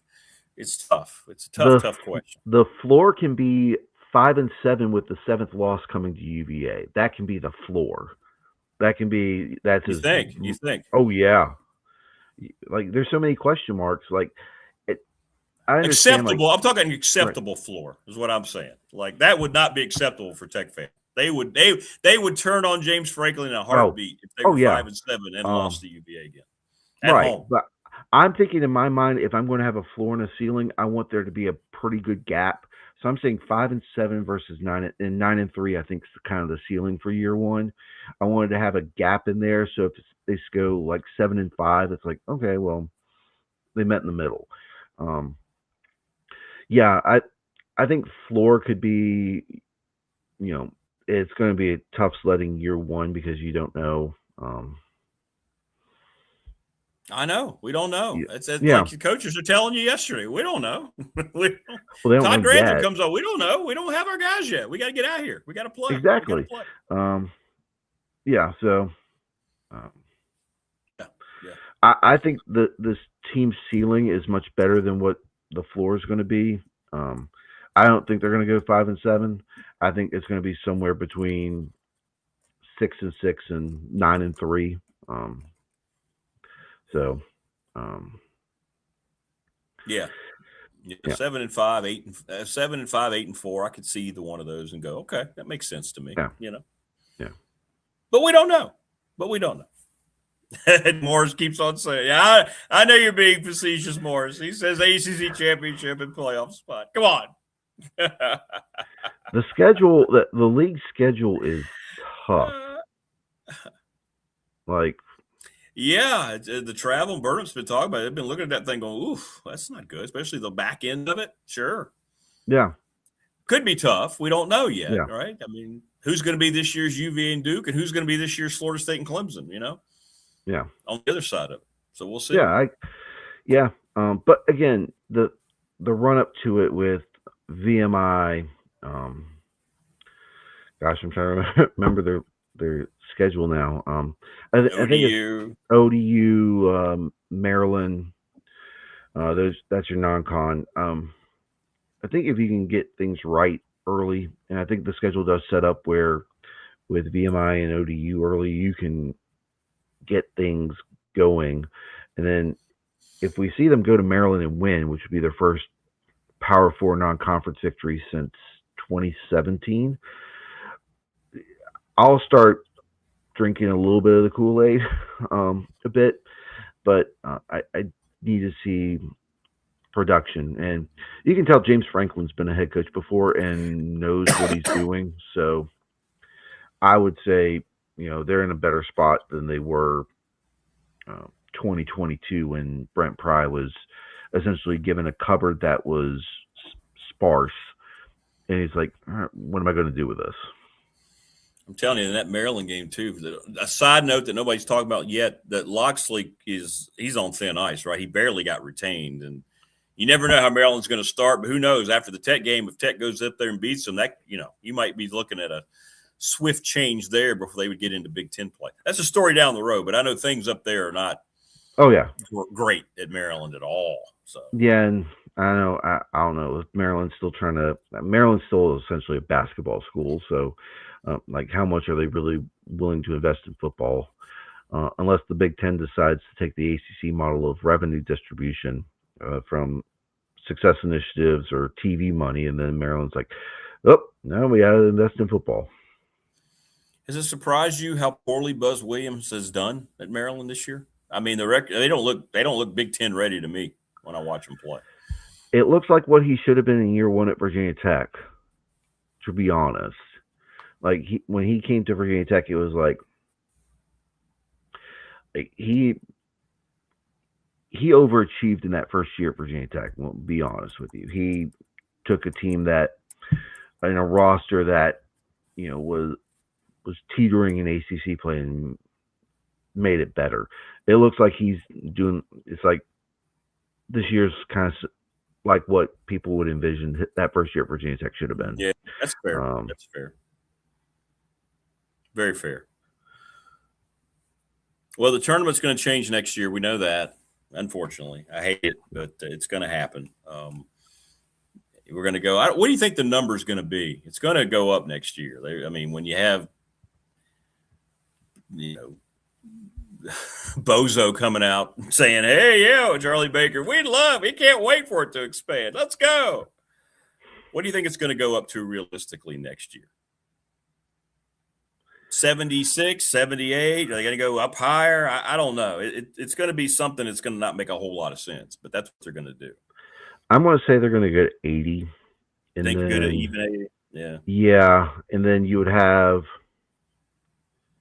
I don't know how you do it, like a first round game with like a serious first round playing. Yeah, I don't know what 64. You do. Yeah. I said 80 because if you go from 64, 80, you're adding 16. So you could have 8 to 16 games that first week, depending on how many teams you want to have do play in to get to the 64. Again, they're just messing up what was a perfect thing with 64 teams. And in the first 4 nights, the 68 total, and you're right. It's so much. Those first 2 nights are so much fun leading into that Thursday and Friday. Yeah. It's just perfect the way it is. But You could add a week and do 128, and then have. That's what they might do. Some coaches have said that. Some coaches have said that already. If they go into 128, the first 2 days, that Tuesday, Thursday of that opening weekend would be insane with the amount of basketball you would have going on. It would, but I think that would kill it. I just think the anticipation of who's going to get in the first 4, and then when everybody's getting in, it takes away the speciality of it. It's no longer a unique thing. Okay, well, the 9th place team in the SEC with a losing record is playing the 11th best team in the Big Ten. Yay! Yeah, Auburn wouldn't be on the bubble right now. I don't even think Auburn deserves to be on the bubble right now with the way they're playing. But if you expand that much, Auburn's like, oh, we're safely in the field and we can't win our games in the SEC. Yeah. I just don't want to watch Power 4 conference basketball in the NCAA tournament. That's what they want because they want more revenue to come to their league. And I would say, Virginia Tech this year would be a firm in. Oh, yeah, absolutely. Yeah, they'd be a decent seed. Yeah. Yeah. And I'd say last night was a good step forward because even though it wasn't pretty against Boston College, Toby Lawal is starting to get back into form. And if you can get Tyler Johnson back to playing meaningful minutes, 15 to 20 minutes come ACC tournament time, you're going to give yourself a better chance. Now, I'm going to say this. They're probably going to need to win at UVA or make it to the ACC championship game in order to be in at large. That's kind of what people. Yeah, that's kind of what people were looking at. Yeah. Yeah, losing at UNC, even though it was close, and you move up the net rankings, you didn't get a quad one win. You're going if you can sweep UVA, which UVA is right now a top like on the 4 line. If you can say you have 2 wins over a team that's on the 4 line, and then you win a couple more games in the league tournament, I'd be feeling better. But if you lose in Charlottesville, I think you got to make it to championship Saturday in Charlotte in order to feel better about your chances. Yeah. And Virginia Tech getting healthy could help, because right now the losses on the resume, St. Mary's, nationally ranked and probably going to win the WCC. Losing to VCU hurts because the Rams are another bubble team. Yep. And then the loss at Wake Forest, I think, is going to come back to bite them about as much as it will the Stanford and Florida State losses. Yeah, agreed. Those are warts on the resume that you look at and you're like, oh, that's unsightly. Yeah, I agree. I agree with you. I agree. We gonna be down Johnson City? We get to see you down there? You coming to the tournament? Yeah, if either Radford team makes it to the final. Okay. All right. Well, hopefully we'll be seeing you on Sunday. Yeah. We'll see. Well, we'll see. I mean, I can't remember if it's the men's or women's side. Like, one of those teams is going to find out really late Saturday if they're in the title. That's us. That's us on Friday. The women, I think, play late. Yeah, they do. The men play earlier and the women play later on Saturday. So yeah. Saturday the women's if Radford wins in the quarters, the Radford women would be playing at like 8 p.m. Saturday, which is late. Yeah, we're gonna be playing at 9 on Friday. The men. Yeah. And if you win, yay! And then if you win, you turn around and play at 2:00 on Saturday. Yeah. And then if you play on Sunday, you lose an hour a day of sleep because it's daylight savings time. So you got to keep that in mind. So you know that's an hour less of sleep going into it on Sunday. So I need that extra hour, Damon. They may not. They're young people, but me. Yeah, and this is what happens when you have tournaments that have men's and women's at the same time. You run into these situations. Yep. But I get it. I will say this that you might like. I've heard conversation. Like, I've still heard some rumblings about the Salem Civic Center being in play for the Big South tournament. So, that'd be cool. I'd like that. Wouldn't have to go so far. That'd be great. Yeah, I mean, Longwood and Radford fans would not mind that at all. Oh, maybe right there, man. Yeah. Let's go. Yeah. I'll say Clark Rulin did a really good job with the court design that they had for the ODAC tournament. Look clean. How about Roanoke College? How about that? That was a fantastic title game on Saturday night. That's cool, man. That's cool. It's a shame it was behind the Flow Sports paywall. Yeah, that continues to be a disaster. And then when you get in there, you're like, ooh, I paid for this. Yeah. So just so you know, if Roanoke had lost that game, it would have ended up on the wrong side of the bubble for the D3 tournament. But you're down 6 to the number 1 team in the nation with 40 seconds to go, and you come back and win. That's impressive. Randolph-Macon didn't help his cause. Randolph-Macon went 5 of 16 from the free throw line and missed the front end of 2 1-and-1s in the final 30 seconds. You can't do that. And Roanoke pounced. That'll get you every time. Absolutely. Oh, yeah. Absolutely. Well, brother, good stuff as always, and hopefully I get to see you some this weekend down in Johnson City. Yeah. Hopefully make it down there. I'll probably be going up to Lexington to see the WNL women. They're hosting their 28-0. I think the number 3 seed for the D3 women's tournament. So, and Mary Slicner is 78 rebounds away from joining Courtney Paris, the only NCAA women's basketball players to have 2,000 points and 2,000 rebounds. So, wow. She'll probably need a deep run to get the rebound totals, but WNL is looking really good right now and could make a run this year. Oh, that's a great story. Yeah. Well, good. Yeah, she deserves the coverage. That's awesome. Yeah.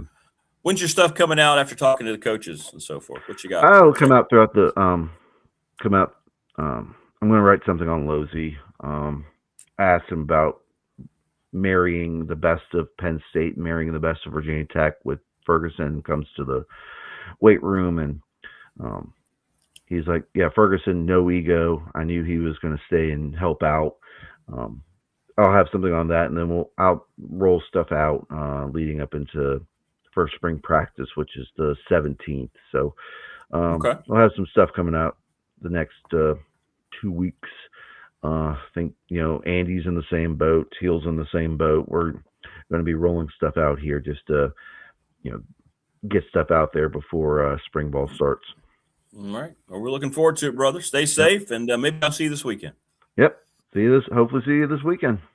All right, man. Stay safe. Be good. Take care. You too. Thanks, Damien. All right. Good stuff. Damien Sordelett going to be releasing all the stuff that he got from the tech assistants last night. Oh, hang on. Yeah, you don't want to watch me take a drink of stuff. Here we go. Mother's milk. Coming up, David Teel in about 10 minutes. I want to thank the NRV Super Bowl. If you haven't been to the Super Bowl, you're missing out. It is so nice what they've done over there. Terry and Amanda, 382-5525. Reserve your lane. Call your buds and go over there. Go over there at night when they've got all the lights going, man. It's cool. It's cool. I think the lanes are new, too. So we appreciate their support. Lawson's Mobile Home Supply, been doing it since 1997, 300 North Franklin Street. Thanks to James. Thanks to Brandon at Top Shelf Apparel. Thanks to Sundown Electric. They have an excellent reputation, and the customer list of people smiling is very long. Great attention to detail, unmatched craftsmanship. Give Jeff Smith a call, all the folks at Sundown Electric, and we appreciate them joining us this week. As new sponsors, Ready Set Fund, ReadySetFund.com. Bob Christ, CRST11, brother of Dave Christ, the Hall of Famer. They can set up a series of text messages for you to make money for your organization or your team or church group, whatever it might be. Professional Door Incorporated. That's Travis Williams up in Dull, residential commercial garage doors. He might be the busiest man in America because they're so good. They've expanded their business in other places. They're being demanded in other regions. 38 years in business. Thanks for sponsoring our text line. National Bank member FDIC, the exclusive banking partner, BDST on YouTube. I'm working with them now to restructure some things financially. They have been great every step of the way, telling me what they need. I get it to them, and they're keeping me updated on the progress. I'm telling you, they have your best interest at heart. BDST fan question of the week, Ryan Pry, the attorney, trust and estate planning, and everyone is saying 7 wins, basically. Had a few people that say they want 8, but 7 seems to be the number for Tech this year, the minimum you'll accept. Little River Heating and Air. Can't say enough about Charles Lee and his operation. Best people, you talk about professional. A lot of you look at Family Fencing and you look at Professional Door and Sundown. All these folks have the same thing. They care about their community, and they're not just out there trying to charge you an arm and a leg. They want you to understand that they care about and understand your budget, and Charles is great. They explain everything every step of the way. Get your units checked out before you have to rely on that air conditioner coming up. It's going to be 68 today and then 70 the rest of the week. See you, winter. Good riddance. Pulaski County Sports Entertainment. We're very excited to announce that Stacey Compton will be on Monday, and Stacey Compton will be a regular part of the program, leading the IHRA and what he's going to be doing in Pulaski. Looking forward to that, and we thank Jonathan Sweet and Tim Miller for everything they're doing. And that's great for me because I'd love to be able to get excited about NASCAR. It's great what Tyler Reddick's done. He's made history winning the first 3 races. Got to be honest, I don't know if I knew the name Tyler Reddick before he started doing all this, but that's great. Mark Hundley, McClellan Chiropractic, Dr. Mark Hundley over on the Walters Drive. And as soon as basketball is done, I'm going to be going over there. We're going to film about a 10, 15-minute session of me going through all the machinery. And we're going to put it up on the channel. It's going to be McClellan Chiropractic breaks Rick in half. And we're looking forward to that. And finally, Family Fencing, sponsor of our studios here in Reiner, 540-200-8294, familyfencingnrv.com. Don't hold it against Jason just because he's a Raiders fan. They do great work. And now that the weather's warm, you're going to start getting the itch. We've been trying to tell you. You're going to start getting the itch. Let's go. Give them a call, free quote. Come out. They'll tell you about the materials and everything they have, and they just want to make your property look the best that it can. Thanks to all of our sponsors, because I couldn't do it without you. Trust me, I could not. All right, where are we on chat? I lost track of chat there with Damien. Paul is back. That's the first thing. Hey, Paul Chapman, where you been? I mean, Opal left for a while. Nice to have you back. And congrats on your son playing for Hidden Valley. Regional champs. Go Titans. Brian, yeah, talking about the NCAA tournament right now. Some good teams get left out. They expand. You don't get your team. Your team just sucks. Everybody knows. Yeah. I understand, Paul. I get it. Well, glad you're able to stop in for a few minutes today. Just know you're always missed in chat when you're not here. Always. David Teel coming up in just a little bit. And we're going to catch up with Donny Lind, and I'm going to get the exact numbers for you because they did this last year. And I'm telling you, man, they won their conference. They won an NCAA tournament game in Dayton. And all of a sudden you look at what's going on with Mount St. Mary's. And he's got them 6 seed, 11. They finished 11-9 in conference. And they just beat Fairfield. They play Siena in the quarterfinals on Saturday. And if you go back and look, they won, 5 of their last 6 games. So we're going to talk to Donnie about that. We always love talking to Coach Lind. So congratulations to him for the finish that they had, man. Love to see them come down with the trophy again. When you're filming at the chiropractor, have the theme to the $6 million man playing in the background. Steve Austin.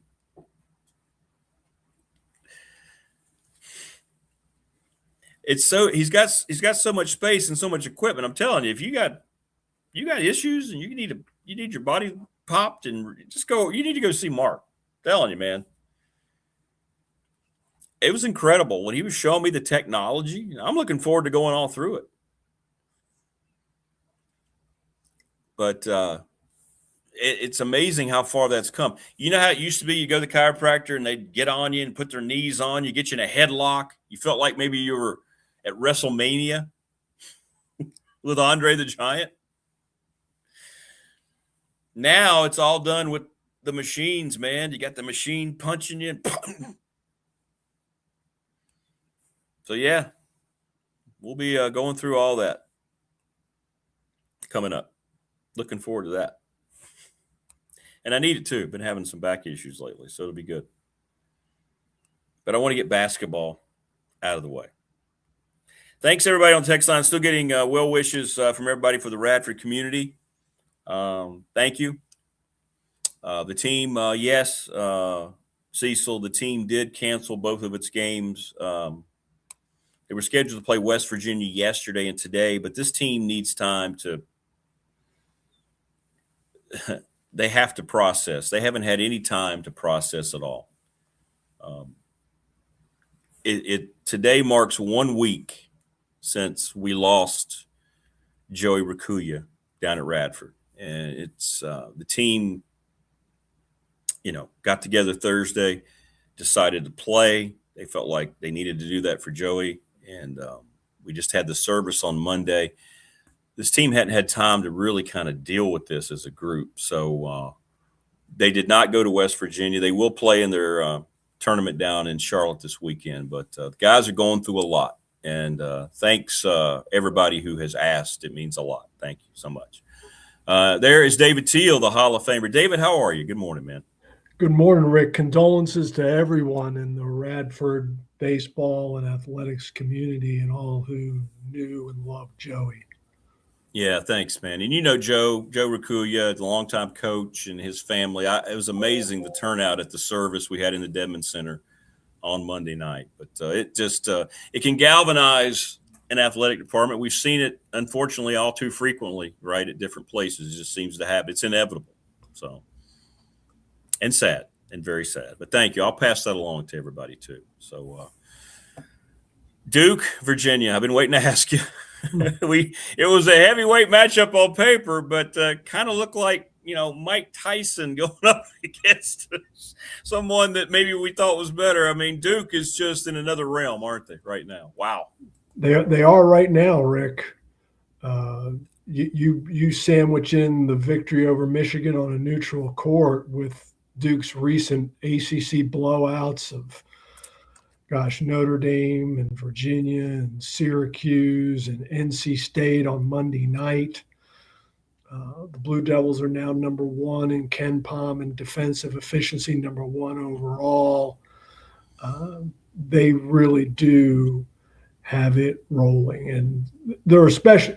And as you well know, more and more programs are shifting the media away from courtside. So you really don't get a feel for how physical a game it can be. Well, at Cameron, we're courtside. And watching Duke basically engulf Virginia on the defensive end Saturday afternoon was just amazing to see, because Virginia's been bullying teams all year. Yeah, right. And then Duke went out and bullied Virginia. It was beyond impressive. It was, and to hear and to watch a team focus on defense like that in this era is really impressive, the way he's got them bought in, isn't it? I mean, that tells me this is going to be a long run for them coming up in March, in my opinion, a long run. So it certainly is shaping up to be. You know, I was looking at another metric site, Evan Maekawa's player ratings, and he has the top 4 defensive players in the ACC, all from Duke. Cameron Boozer, Pat Gamba, Dame Sarr, Malik Brown. The only non-Blue Devil in the top 5 is Johan Grunlow from Virginia. Wow. And then we know they can fill it up on the other end of the floor too, right? That differs them from the pack line defense from Virginia a little bit. They just get it done. They're dedicated to it, and they're really good. They are really, really good. Yeah, and when their secondary guys are scoring, Rick, they become just such a problem. You know, Isaiah Evans you expect, Cam Boozer you expect. But you look at Monday night in Raleigh, Dame Sarr goes for 16 against Virginia. Sarr, who else came off the bench and made some threes? Malik Brown made a 3. Darren Harris came off the bench and made 2 threes. And even Pat Gamba, all 6'11" of him, knocked one down. And when that happened, I mean, Duke shot almost 50% from 3. And unbeatable when they're shooting it like that. Yeah. Unbeatable. That's exactly right. It's the perfect word. They are. And a lot of UVA fans want me to ask you, are you concerned? Ryan Odom will have them bounce back. They understand they walked into a buzzsaw that night. It's not as if all of a sudden Virginia, I don't think, is just going to go away. They've been really good. As you said, they've been kind of bullying teams up until what happened in Durham themselves. So they'll be okay long term. Well, they bounced back last night. Not their best performance. Right. I was at Castle last night, so I didn't see the Virginia Wake game, but you look at the numbers and you read what Ryan had to say. They win by 5, you know, kind of a workmanlike type victory. And then that sets up Saturday afternoon, regular season finale between the Hokies and the Cavaliers. Suffice to say, a lot at stake for the visitors. Well, a lot of people have sent me messages about Mike Young's quotes last night about talking about vacation with his wife and things of that nature. I mean, do you get the sense that he's just being a little facetious, or do you get sense that, yeah, okay. Yeah, good. no. He was asked, you know, is the NCAA tournament forefront of mind? And Mike just, of course it is. And he said, "Oh no, I'm just looking forward to going away just to spring break." And no, it was completely tongue in cheek. And Ben Hammond came in and spoke with us post game. And some coaches try not to raise the bubble and NCAA tournament prospects with their team. But I asked Hammond, "How much do you guys talk about it among yourselves?" And he said, "Every single day." Absolutely. There you go. Okay, so we've been debating it here, and I said, well, I'll just ask David, what does Tech need to have? Obviously, a win against Virginia would go a long way, but are we still looking at maybe a run all the way through to the end of this tournament for them to get back into this thing? A win Saturday is essential, Rick, for them to really have a ghost of a chance at an at-large bid.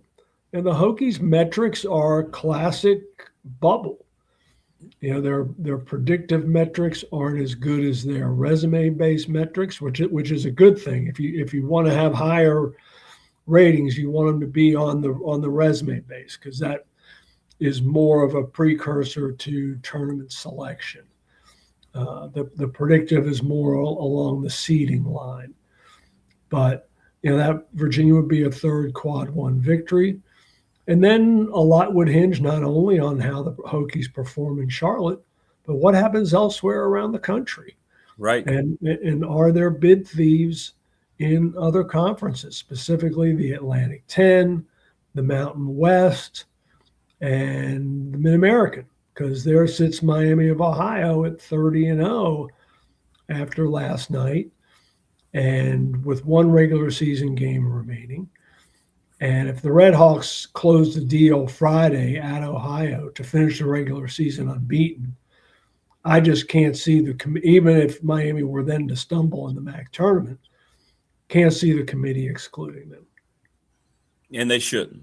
I mean, I've seen all these. Yeah, I can't believe people are actually saying they shouldn't make it. Bruce Pearl, I don't know what, but it's weird. It's weird that would be the take of someone. But I got to be honest, Hubert Davis gets a lot of criticism, right? But what he's done, when you lose a top 5 lottery pick, and what is that, 4 in a row now, I got to give him some credit. I mean, that they've really turned it around. Another win last night. I'm really impressed with what he's been able to do the last 2 weeks, given a really tough situation when you lose the franchise as they did for a while. Yeah, I mean, they haven't done it on the road. We'll see how they do it on the road. Right. Saturday night at Cameron. Yeah. But, an excellent win last night against Clemson. They've just got different guys stepping up. Last night was Luka Bogovac coming off the bench. I don't think he started, so I think he came off the bench. We made 4 or 5 threes. Saturday night against the Hokies, yes, Henry Visar was the star, but it was kind of those secondary guys, Zayden High and Jonathan Powell, who really hurt the Hokies. High from the free throw line, I believe he made 10 free throws, and then Powell made 3 or 4 from beyond the arc. So they're getting contributions from different folks, and the $64,000 question is, when does Caleb Wilson come back, if at all? Right. And we're not going to get any info. They say he wants to. I get that. Mm-hmm. I mean, is that just they're just saying that? Are they trying to protect him for the league? I don't know. We'll see. Boy, if he does come back, that would be a huge boost to them. But what's exciting to me, David, we're talking about this ACC like we used to back in the old days. This is a deep, deep league led by the best team in the country. But, man, you can go through and pick out a lot of great stories in the league, and that's refreshing. We've needed this for a while. Oh, absolutely. After – 5 and 4 bids the last 3 seasons, respectively, to now where you're almost certain that the ACC is going to have 8. And then depending on how the Hokies and Cal finish out, perhaps 9, on a wing and a prayer, 10. It's fun stuff. It's good. Reminds you of the old days, and the league is back. Mm-hmm. Hopefully the league's back for a while. So we'll see. We'll see. Finally, you got a chance to get some exposure to some coaches on the football side of things over in Blacksburg, I understand. We did. The non-coordinator assistants were made available yesterday. And it was interesting. I didn't have time to sit with all 8 just because they were sitting at tables and I got involved in conversations. It was really cool talking to Anthony Midget, the all Big East cornerback off the 1999 team that played for the national championship. He's beyond thrilled to be at his alma mater. Spent some time with Mike Tomlin with the Pittsburgh Steelers. Most recently been in the NFL for 11 years. But it was cool to kind of reconnect with him. And then Danny O'Brien, the quarterback's coach, comes from Penn State with James Franklin, and to hear him talk about Ethan Gruckemeyer and what he did in those 7 games that he started after Drew Aller's injury. So it was kind of cool to get O'Brien's perspective on the quarterback situation, not only Gruckemeyer, but Bryce Baker, the transfer from North Carolina, who, by the way, went to the same high school and played for the same coach as Danny O'Brien. Oh, really? That's cool. Mm-hmm. Yeah. See, I love when you can unearth stories like that and connections. That's exciting. That's really cool. Really, really cool. Hey, I had a William and Mary fan just say, hey, I know David knows Mike Tomlin. I knew Mike when I was in college. Have you talked to Mike yet? He wanted to ask because I know you have a prior relationship with him. Have you followed up with him since he's no longer in Pittsburgh? I have not. I'm busy. I know he's busy chasing his daughter. That's right. With gymnastics meet. She's a gymnast at Georgia. We've seen clips of him in the stands just being a sports dad, which is great. Good for him. I imagine I'll see him this summer because he always comes back for a camp that is run by the Hampton Roads Youth Foundation. And Carl Francis from the NFL Players Association. And so it'll be good to reconnect with Mike come the summer. Well, I hope he gets his batteries recharged for a year, and I hope he ends up coaching somewhere again, right? Maybe he doesn't want to. Maybe he's done with it. He could be. That's a long time. That's a long time to be in that league. So he doesn't need the work. Let's put it that way. He doesn't need it. I'd be great to see him, though, or at least I hope we get to hear from him some. I think he's a valuable football resource to have, no doubt about it. Where are you headed now this weekend? I guess you heading to the Tech game or UVA? I guess. I'll drive home today and then be back in the car on Saturday morning to get to Charlottesville, and then off to Charlotte very early next week. Well, that'll be fun. And we look forward to catching up with you. Thanks, David, so much, man. And be safe in your travels and have fun in Charlottesville this weekend. Thanks, Rick. Be great. Thanks, brother. Be good. Take care. There you go. David Teel joining us, the Hall of Famer. Good stuff as always. Good stuff. And I'd like to see Tomlin doing something. I know Steeler fans got tired of the playoff lack of success, but he did it the right way for a long, long time. Long time. And he seems like a really good dude, right? He just seems like a really good dude. So, no, I'd like to see him come back. I would. Donny Lind going to join us here in just a little bit, the head basketball coach at Mount St. Mary's. They got a lot coming up, man. It's exciting. Good stuff for them. I'm excited about their tournament, and we'll be following him as we're down at the Big South tournament this weekend. They play the same time as the rest of us. There's these early tournaments. March Madness for leagues like ours and the MAAC and all that really takes on a really cool and unique perspective. We're going to hopefully not lose that. I'm going to write about it in the Patriot this week. We're going to have the expansion, I think, next year. I think this is going to be the last year of 68. But ours gets started earlier. We kind of get highlighted a little bit because then the Power Leagues start their tournaments next week. So this is a fun time. This is a fun time for our leagues. And, whoever wins our championship on Sunday, you'll see that highlight everywhere for at least a day or so going into the Monday. And it's good. I know when Carleek hit the shot and my call showed up everywhere, got me on the Dan Patrick show, which was cool. Those kind of things are invaluable marketing resources for, mid-majors like us and like Coach Lind. So it's good stuff. It's good stuff.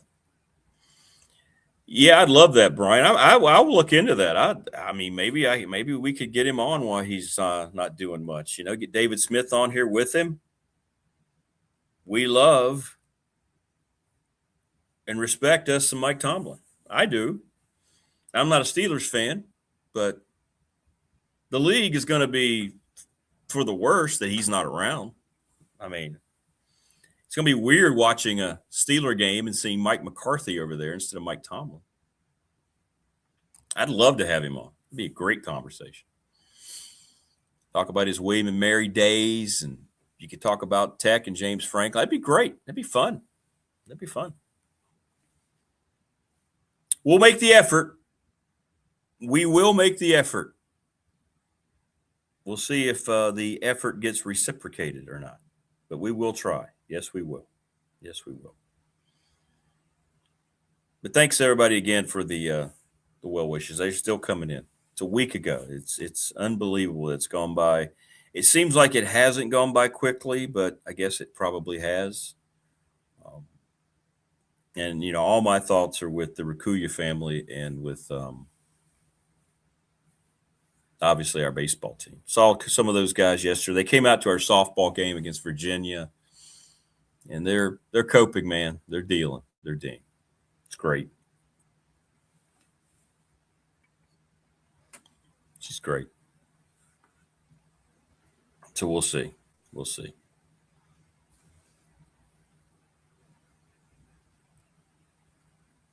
What was that, Chris? Being opposed with asking football coaches questions about condition drills is insane. Who did that? Was that Tomlin? Putting a mic on a backup corner. Yeah, some of that stuff, I think we go a little too far with that stuff because it's not really genuine, and I'm kind of with you on that. Well, we're into March, and that means that this guy's cooking. He's the head basketball coach at Mount St. Mary's. Donny Lind joined us. What's going on, brother? Good to see you. Hey, good to see you too, Rick. How you doing? We're hanging in there, man. It's hard to believe it's been a week since we lost Joey Rakuya. Today marks a week. So it's been a whirlwind, man. Whirlwind of emotions and just trying to keep everybody going. I guess it's the only way to say it. I can only imagine. Certainly send my thoughts and prayers, have been for all week, down to you all in Radford and obviously to the Rakuya family. It's been a lot. Yeah, a place you spend a lot of time, so it's always a part of you, right? Wherever you take it. Yeah, so no doubt, no doubt. Well, let's talk about your club. Here you go again.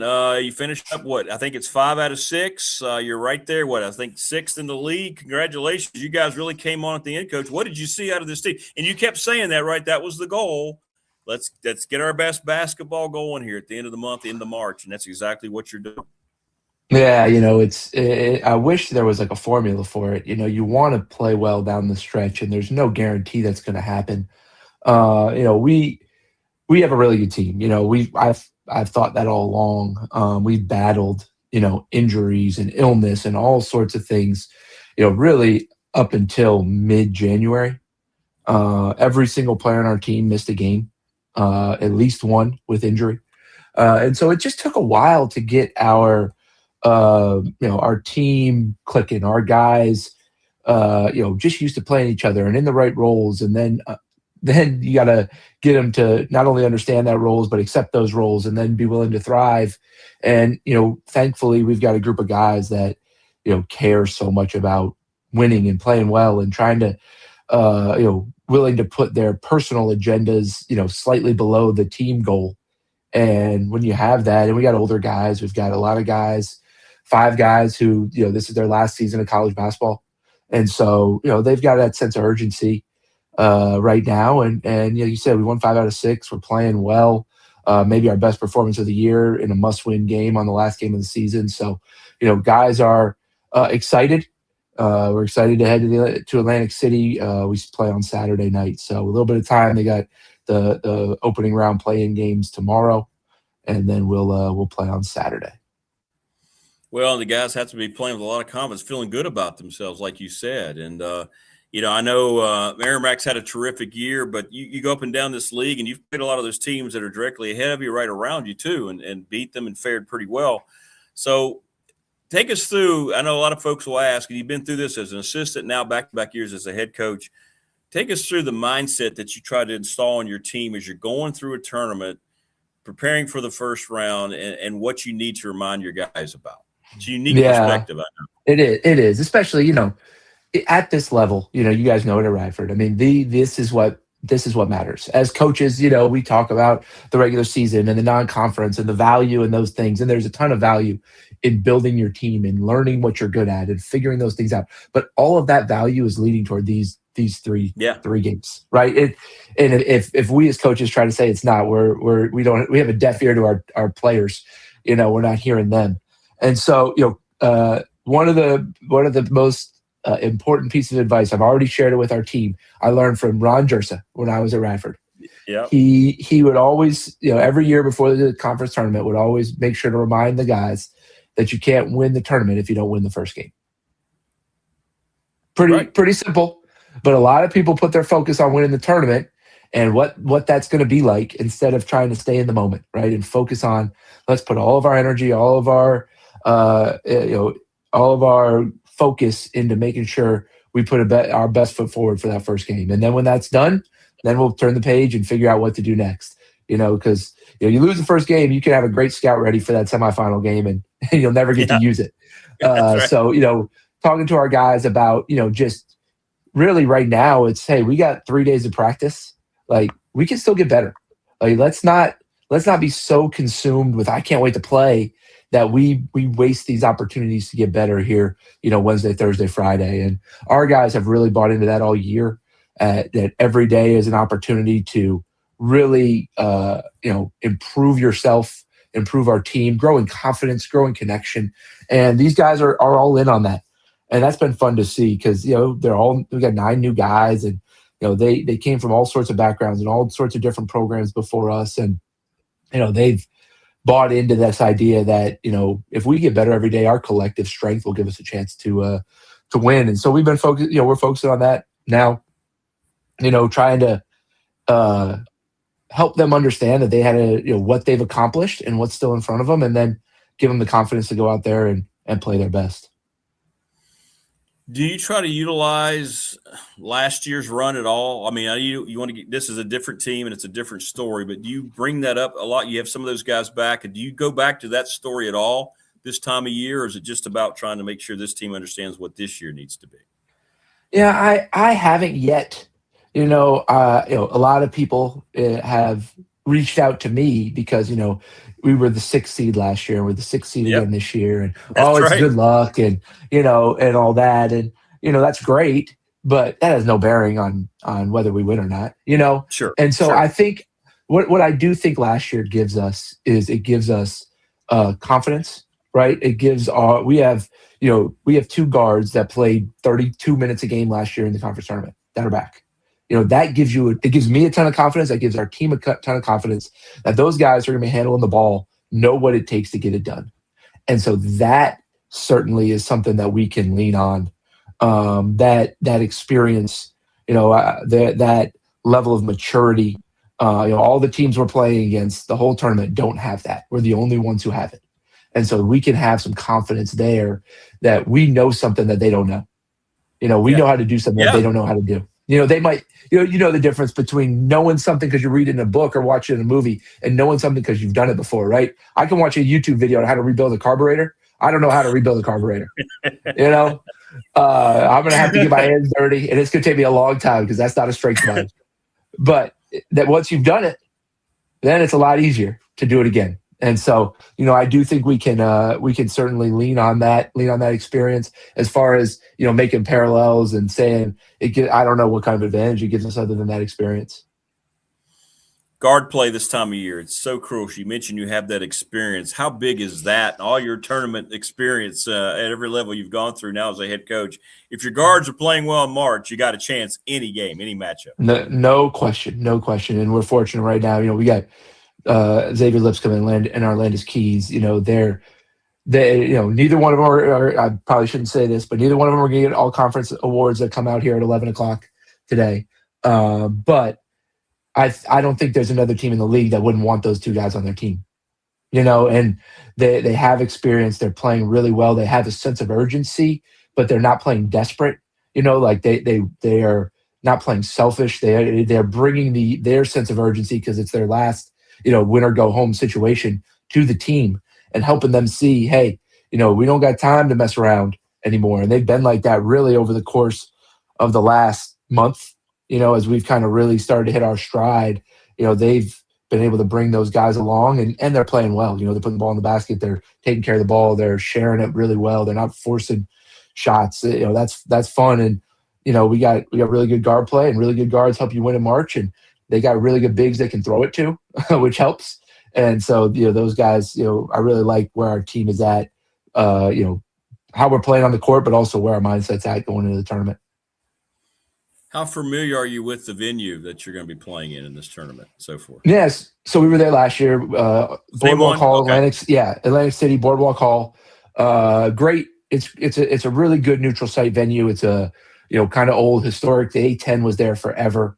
And then when they left to, go to big New York City and play in Barclays or wherever they're playing this year, we slid in there. And it's a really cool place to play. It's a good gym to make shots in, which is not always the case when you go to these neutral site tournaments. And one of the interesting quirks about the Mound is that we're the furthest south school in the MAAC, and so all of our road games are we only have one team in our league less than 3 hours from campus, and Atlantic City is the second closest place we could go. So it's a great place for our fans to come spend the weekend in AC, come watch the Mount, get to, it's a short drive up from Emmitsburg, and you get a chance to, have a little fun after the games are over in the casino and, watch some good hoops over the weekend. Hopefully we can, get to keep playing a few games while we're out here. Well, take us through briefly. Fans who want to follow, Coach and Mount St. Mary's will be playing Saturday against Siena, Saturday night. Take us through the Saints. What kind of matchup did you have with them in the regular season? What kind of team are you going to be looking at in the opening round? Yeah, Siena, they're a good team. Coach Jerry McNamara, really good player at Syracuse, won a national championship. They brought back two guards like we did. So they've got some experience too. Two guys that one of them is, one of the best players in the league. Another one's just a sure point guard. So we kind of match up in the backcourt really well. We played a defensive duel the first time we played, just battled it out for, we couldn't score. We held them from scoring. It was an ugly basketball game. Unfortunately, they ended up nipping us at the end, kind of went on a little run in the last 3 or 4 minutes and pulled away a little bit. Ended up beating us by double digits, but it's a game. It's a team that, where we weren't the same team then, and, neither are they. And so they have a freshman big who's pretty good, who is big and physical. And so, we did a pretty good job on him for most of the game, but he had a little spurt there late. And but again, it comes down to guard play. If we can, kind of keep their guards out of the lane, stop them from touching the paint like crazy, and then force them to take contested jumpers. They're not a terrific shooting team, so you got to keep them off the glass. But I think we got to make sure we find ways to score. Like I said, in the first game, we struggled to score against them. Their physicality and they were able to switch some things on the perimeter that forced us into some shots or some turnovers that we certainly didn't want. So I have a long time in coaching. I really believe that there's 2 or 3 games every year that it doesn't matter who you're going to play, you're going to win because you're playing your best that day. There's 2 or 3 games every year that you're probably going to lose because you don't play well. And, those 2 guards I talked about, I've been bragging about all day, went 1 for 21 combined in our game against Siena. So it's probably go. one of those days we're not going to win.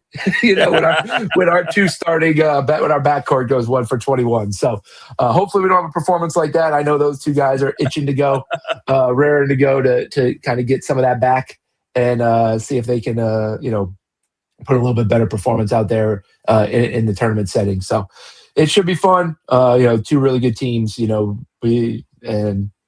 Winner go home time. It's that time of the year. It's March, and it's the most fun time of the year as a basketball fan, as a basketball coach, as a basketball player. Coach, before we let you go, along those lines, Darren asked, can you ask Coach, do you go back and focus on film with previous matchups, or do you focus more on how your team's playing now, especially if you played a team earlier in the year and maybe you were a much different team then? That sounds like a coach's question, Darren. That's a good question. It's a little bit of both. A little bit of both. We certainly are different now. And so we got to look at, kind of what teams are doing to us now, how they're trying to stop our offense, what they're trying to attack defensively for us. But you learn a lot from, how you played against a team or what they tried to do against you. Then you try to anticipate what adjustments they might make, what things we guarded well, what things, we were able to exploit on their defense and where they might try to shore those up. But yeah, it's a little bit of both. But there's always a ton of value, even though we played them, I think it was our 6th game of conference, I think, pretty early in January. There's still a lot of value for, what did they do to try to stop us and how did we have success or what did we struggle with trying to stop them? Because, they haven't made huge changes, even though they've gotten better and they've made some tweaks and we're the same way. We've gotten better. We're playing with a lot more confidence, but we haven't grossly changed what we do.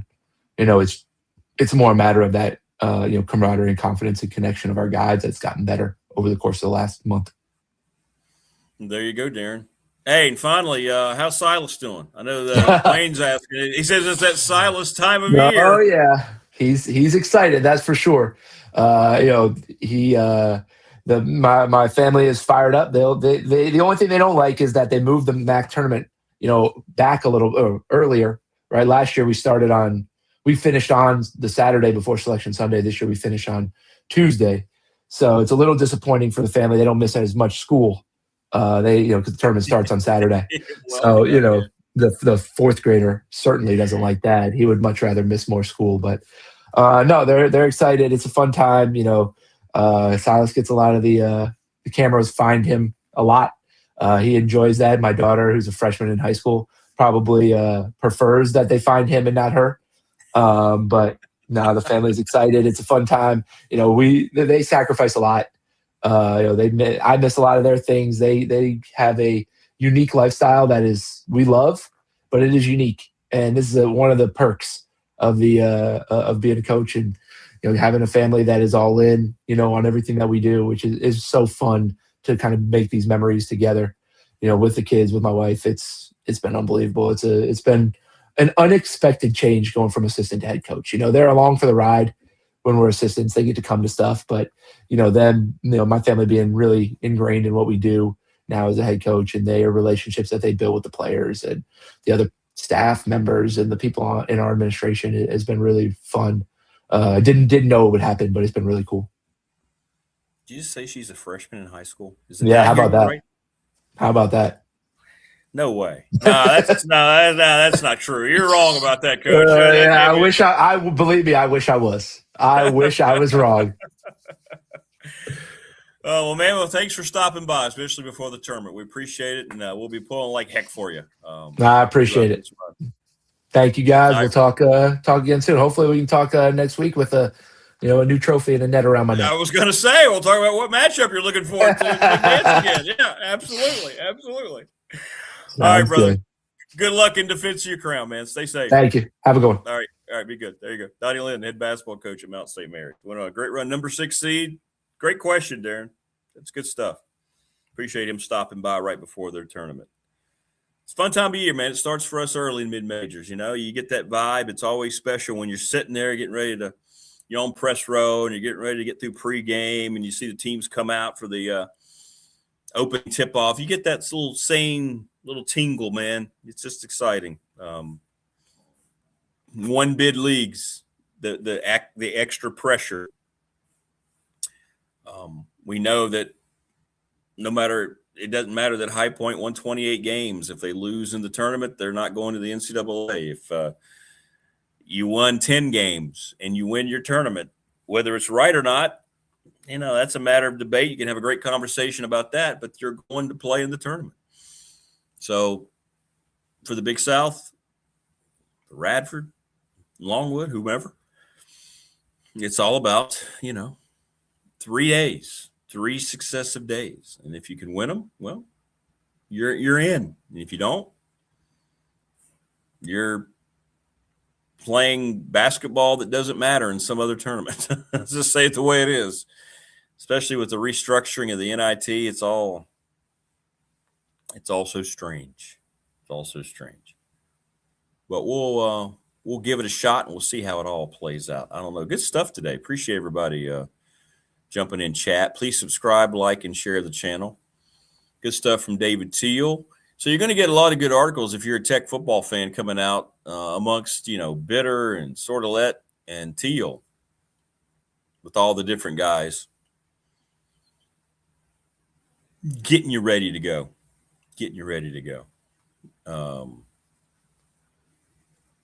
Yeah, Tech softball and wrestling. Wrestling is just it's going to be a staple every year. Baseball, not so much. But yeah, softball and wrestling going well for Tech. And I'm telling you, I got to see Virginia yesterday. They can pitch it now. But Dakota Redmond, Radford's hurler, preseason pitcher of the year, she did a great job of holding them down. It was a 2-0 game. Radford threatened a couple of times, but they couldn't get the key hit with 2 outs they needed. I haven't seen Tech, but I know Tech puts up a lot of high number volume run games. Virginia looked like, to me, they've won 20 in a row, and I don't want anything from them, but they look like their offense needs to start being a little more consistent. But boy, they can pitch it now in the circle. They came in with a ERA of 2, and it went down yesterday with the shutout. So UVA, they brought a lot of fans too to our new softball stadium. And I've been talking about our softball stadium, and yesterday was the first game that we broadcast out of. I'm telling you, if you're around the area and you want to see college softball during the Big South schedule, or we have a little mini tournament we're going to be hosting, you need to come up and check it out. The new, we have a new plastic field. It's nice. It's very nice. They needed it in that stadium. It was always a dust bowl. And as a matter of fact, Virginia had come to Radford a few years ago, had the same coach, and they had a few players get banged up because they attributed it to how bad the infield was and all this, the playing surface. And they said they wouldn't come back until they had a new field. So Coach Fagan, our new coach, said, hey, we got a new field. You said you'd come back. And they did. They did, to their credit. But it's a great environment, new video board, and got the baseball field behind it. Come out and check out our complexes. And it's free. Absolutely free. Best word. If you're driving around, check out the schedule or ask me and I'll let you know. But it played really well yesterday. It's a lot faster surface when you're on the plastic, but that's something that Kevin Fagan he anticipated that. He knew that. But Stick and Ball Sport's about to be here.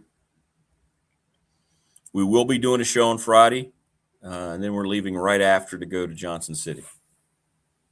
And we'll see how all that plays out. I never know. People that have asked, I mean, Radford's talented enough to win the whole thing. Absolutely they are.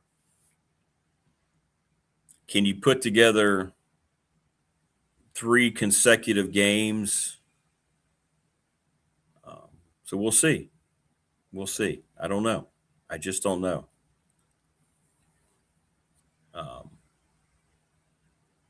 We'll see how it goes. We'll see how it goes.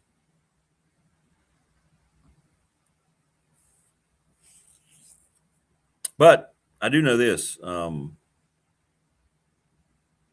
Every game is its own story. I've learned that all the years, all the tournament games I've called.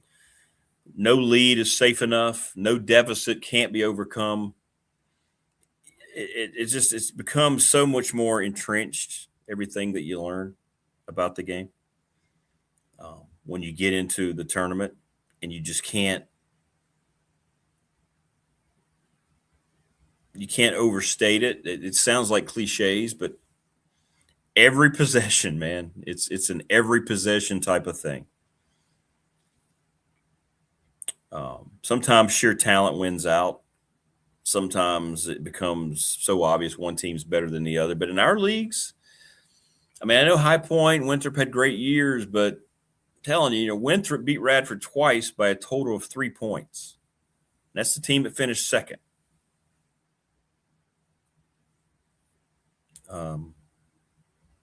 So you had teams at the bottom of the league play very tight games with the upper echelon of the league consistently. So we'll see. We'll see. It's fun, though. It's fun. Neil will be down there with me, and it'll be a late game on Friday. You want to tune in to our radio network. Very, very late game at probably around 9 o'clock. They schedule these things. They put game times on it. And these are veteran people that have done this a long time, but the tournament times never work out. The games never, ever, ever are over in time, right? It actually starts tonight in the Big South with the play-in game. The 8 and 9 seeds, Upstate and Gardner-Webb. And I'm thinking Upstate will win that game. But they lost their starting backcourt to injury right before they played us last week. And I was told those guys would not be available for the tournament. So we'll see if that was true. Or did they make a recovery? Was that just people that were sandbagging? I don't know. But that's the first game tonight, Upstate and Gardner-Webb. And we'll see how all that plays out. But Gardner-Webb was dead last in the league. I think they only had 3 wins all year, only 1 conference win. So I would give the advantage to Upstate. And if they win, they earn the right to play High Point in the first game on Friday, semifinal Friday. Thanks, Wayne. He voted Rick Allen Coe Big South Broadcaster of the Year. Well, we could have shared the award because I could have been the play-by-play of the year, and Kion was the analyst of the year because he's not play-by-play. So we could have each had our own award.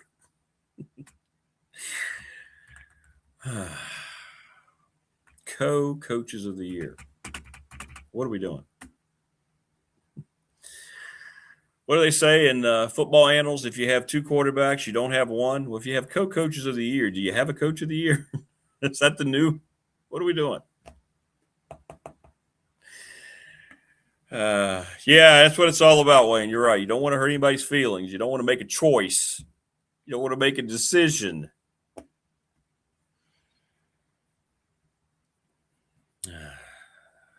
I know Mark Prosser really well. I got to know Flynn Clayman. I can tell you neither one of those guys would have had their feelings hurt had they not won. And now they're sitting there looking at a co-award like, this feels kind of weird, doesn't it? This a little weird? Yeah, I thought so. And then they did it on the women's side too, with our very own head coach, Mike McGuire. And I think the head coach at Gardner-Webb.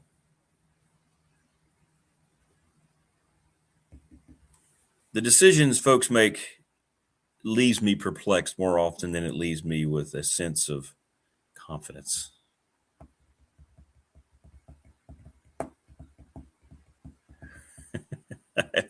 I've heard grumblings that Reese's has changed their peanut filling recipe. Well, that's fine with me. I don't eat them. Y'all have at it. Did that happen? Like, why would you go away from, I think it's voted the most popular candy for like 20 years running, Reese's Cups. Why would they do that? It's like when they changed the Coke formula back in the day. Really? Coke did that because they know their product sucks. So what they do is they wanted it to turn into Pepsi, which they tried to do, and then they had to go back. Why would you do that? Why would you mess with it? Yeah, Wayne, I can testify to that because Neil told me that is his favorite, is the Reese's egg. He likes to eat the chocolate off and then have the peanut butter separately at the end. Is that what you do as well? We were talking about candy, and I was saying, look, I'm embarrassed. I just like the regular Hershey's bar. I don't have this eclectic taste. But we both agree we're not really big fans of the Three Musketeers bar. See, this is the kind of thing that you get on the Big Dog Pop channel, which is coming up.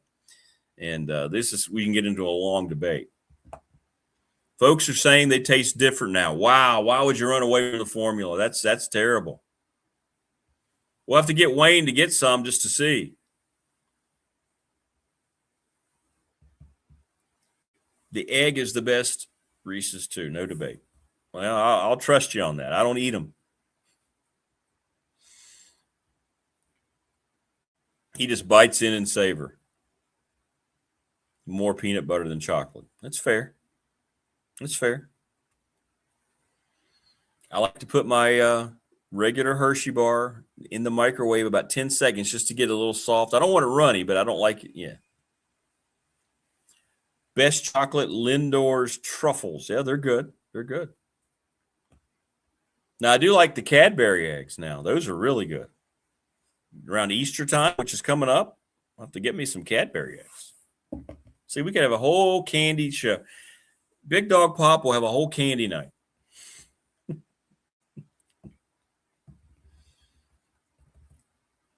Hershey's Kisses. I like those.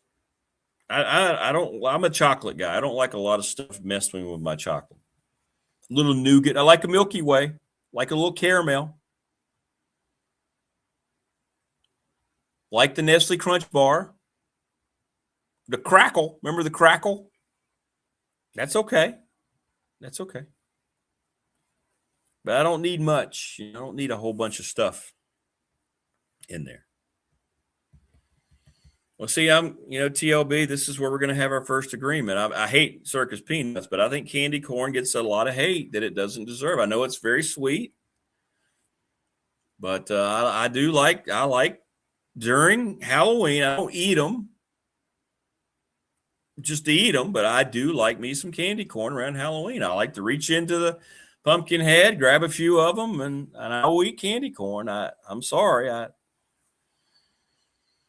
I know what you're saying. A lot of people, it's a popular belief, but you know what? They've stayed around for a reason. I think more people like them than they want to admit. They just don't want to go out and say they actually indulge in candy corn.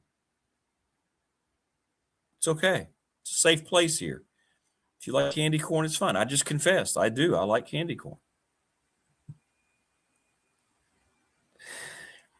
If you like candy corn, you should love Panera. No, I only want my teeth broken by things that actually have flavor. All right, good stuff today. I want to thank Kion Brown, Damien Sordelett, David Teel, and Donny Lind. We will see you tomorrow on the Thursday edition, everybody. Please subscribe, like, and share. Encourage others to do so. We've been putting shorts up on the channel from each show. It's been great. They've been very well received. We'll have some more from today's show. We'll see you tomorrow on the Thursday edition, everybody.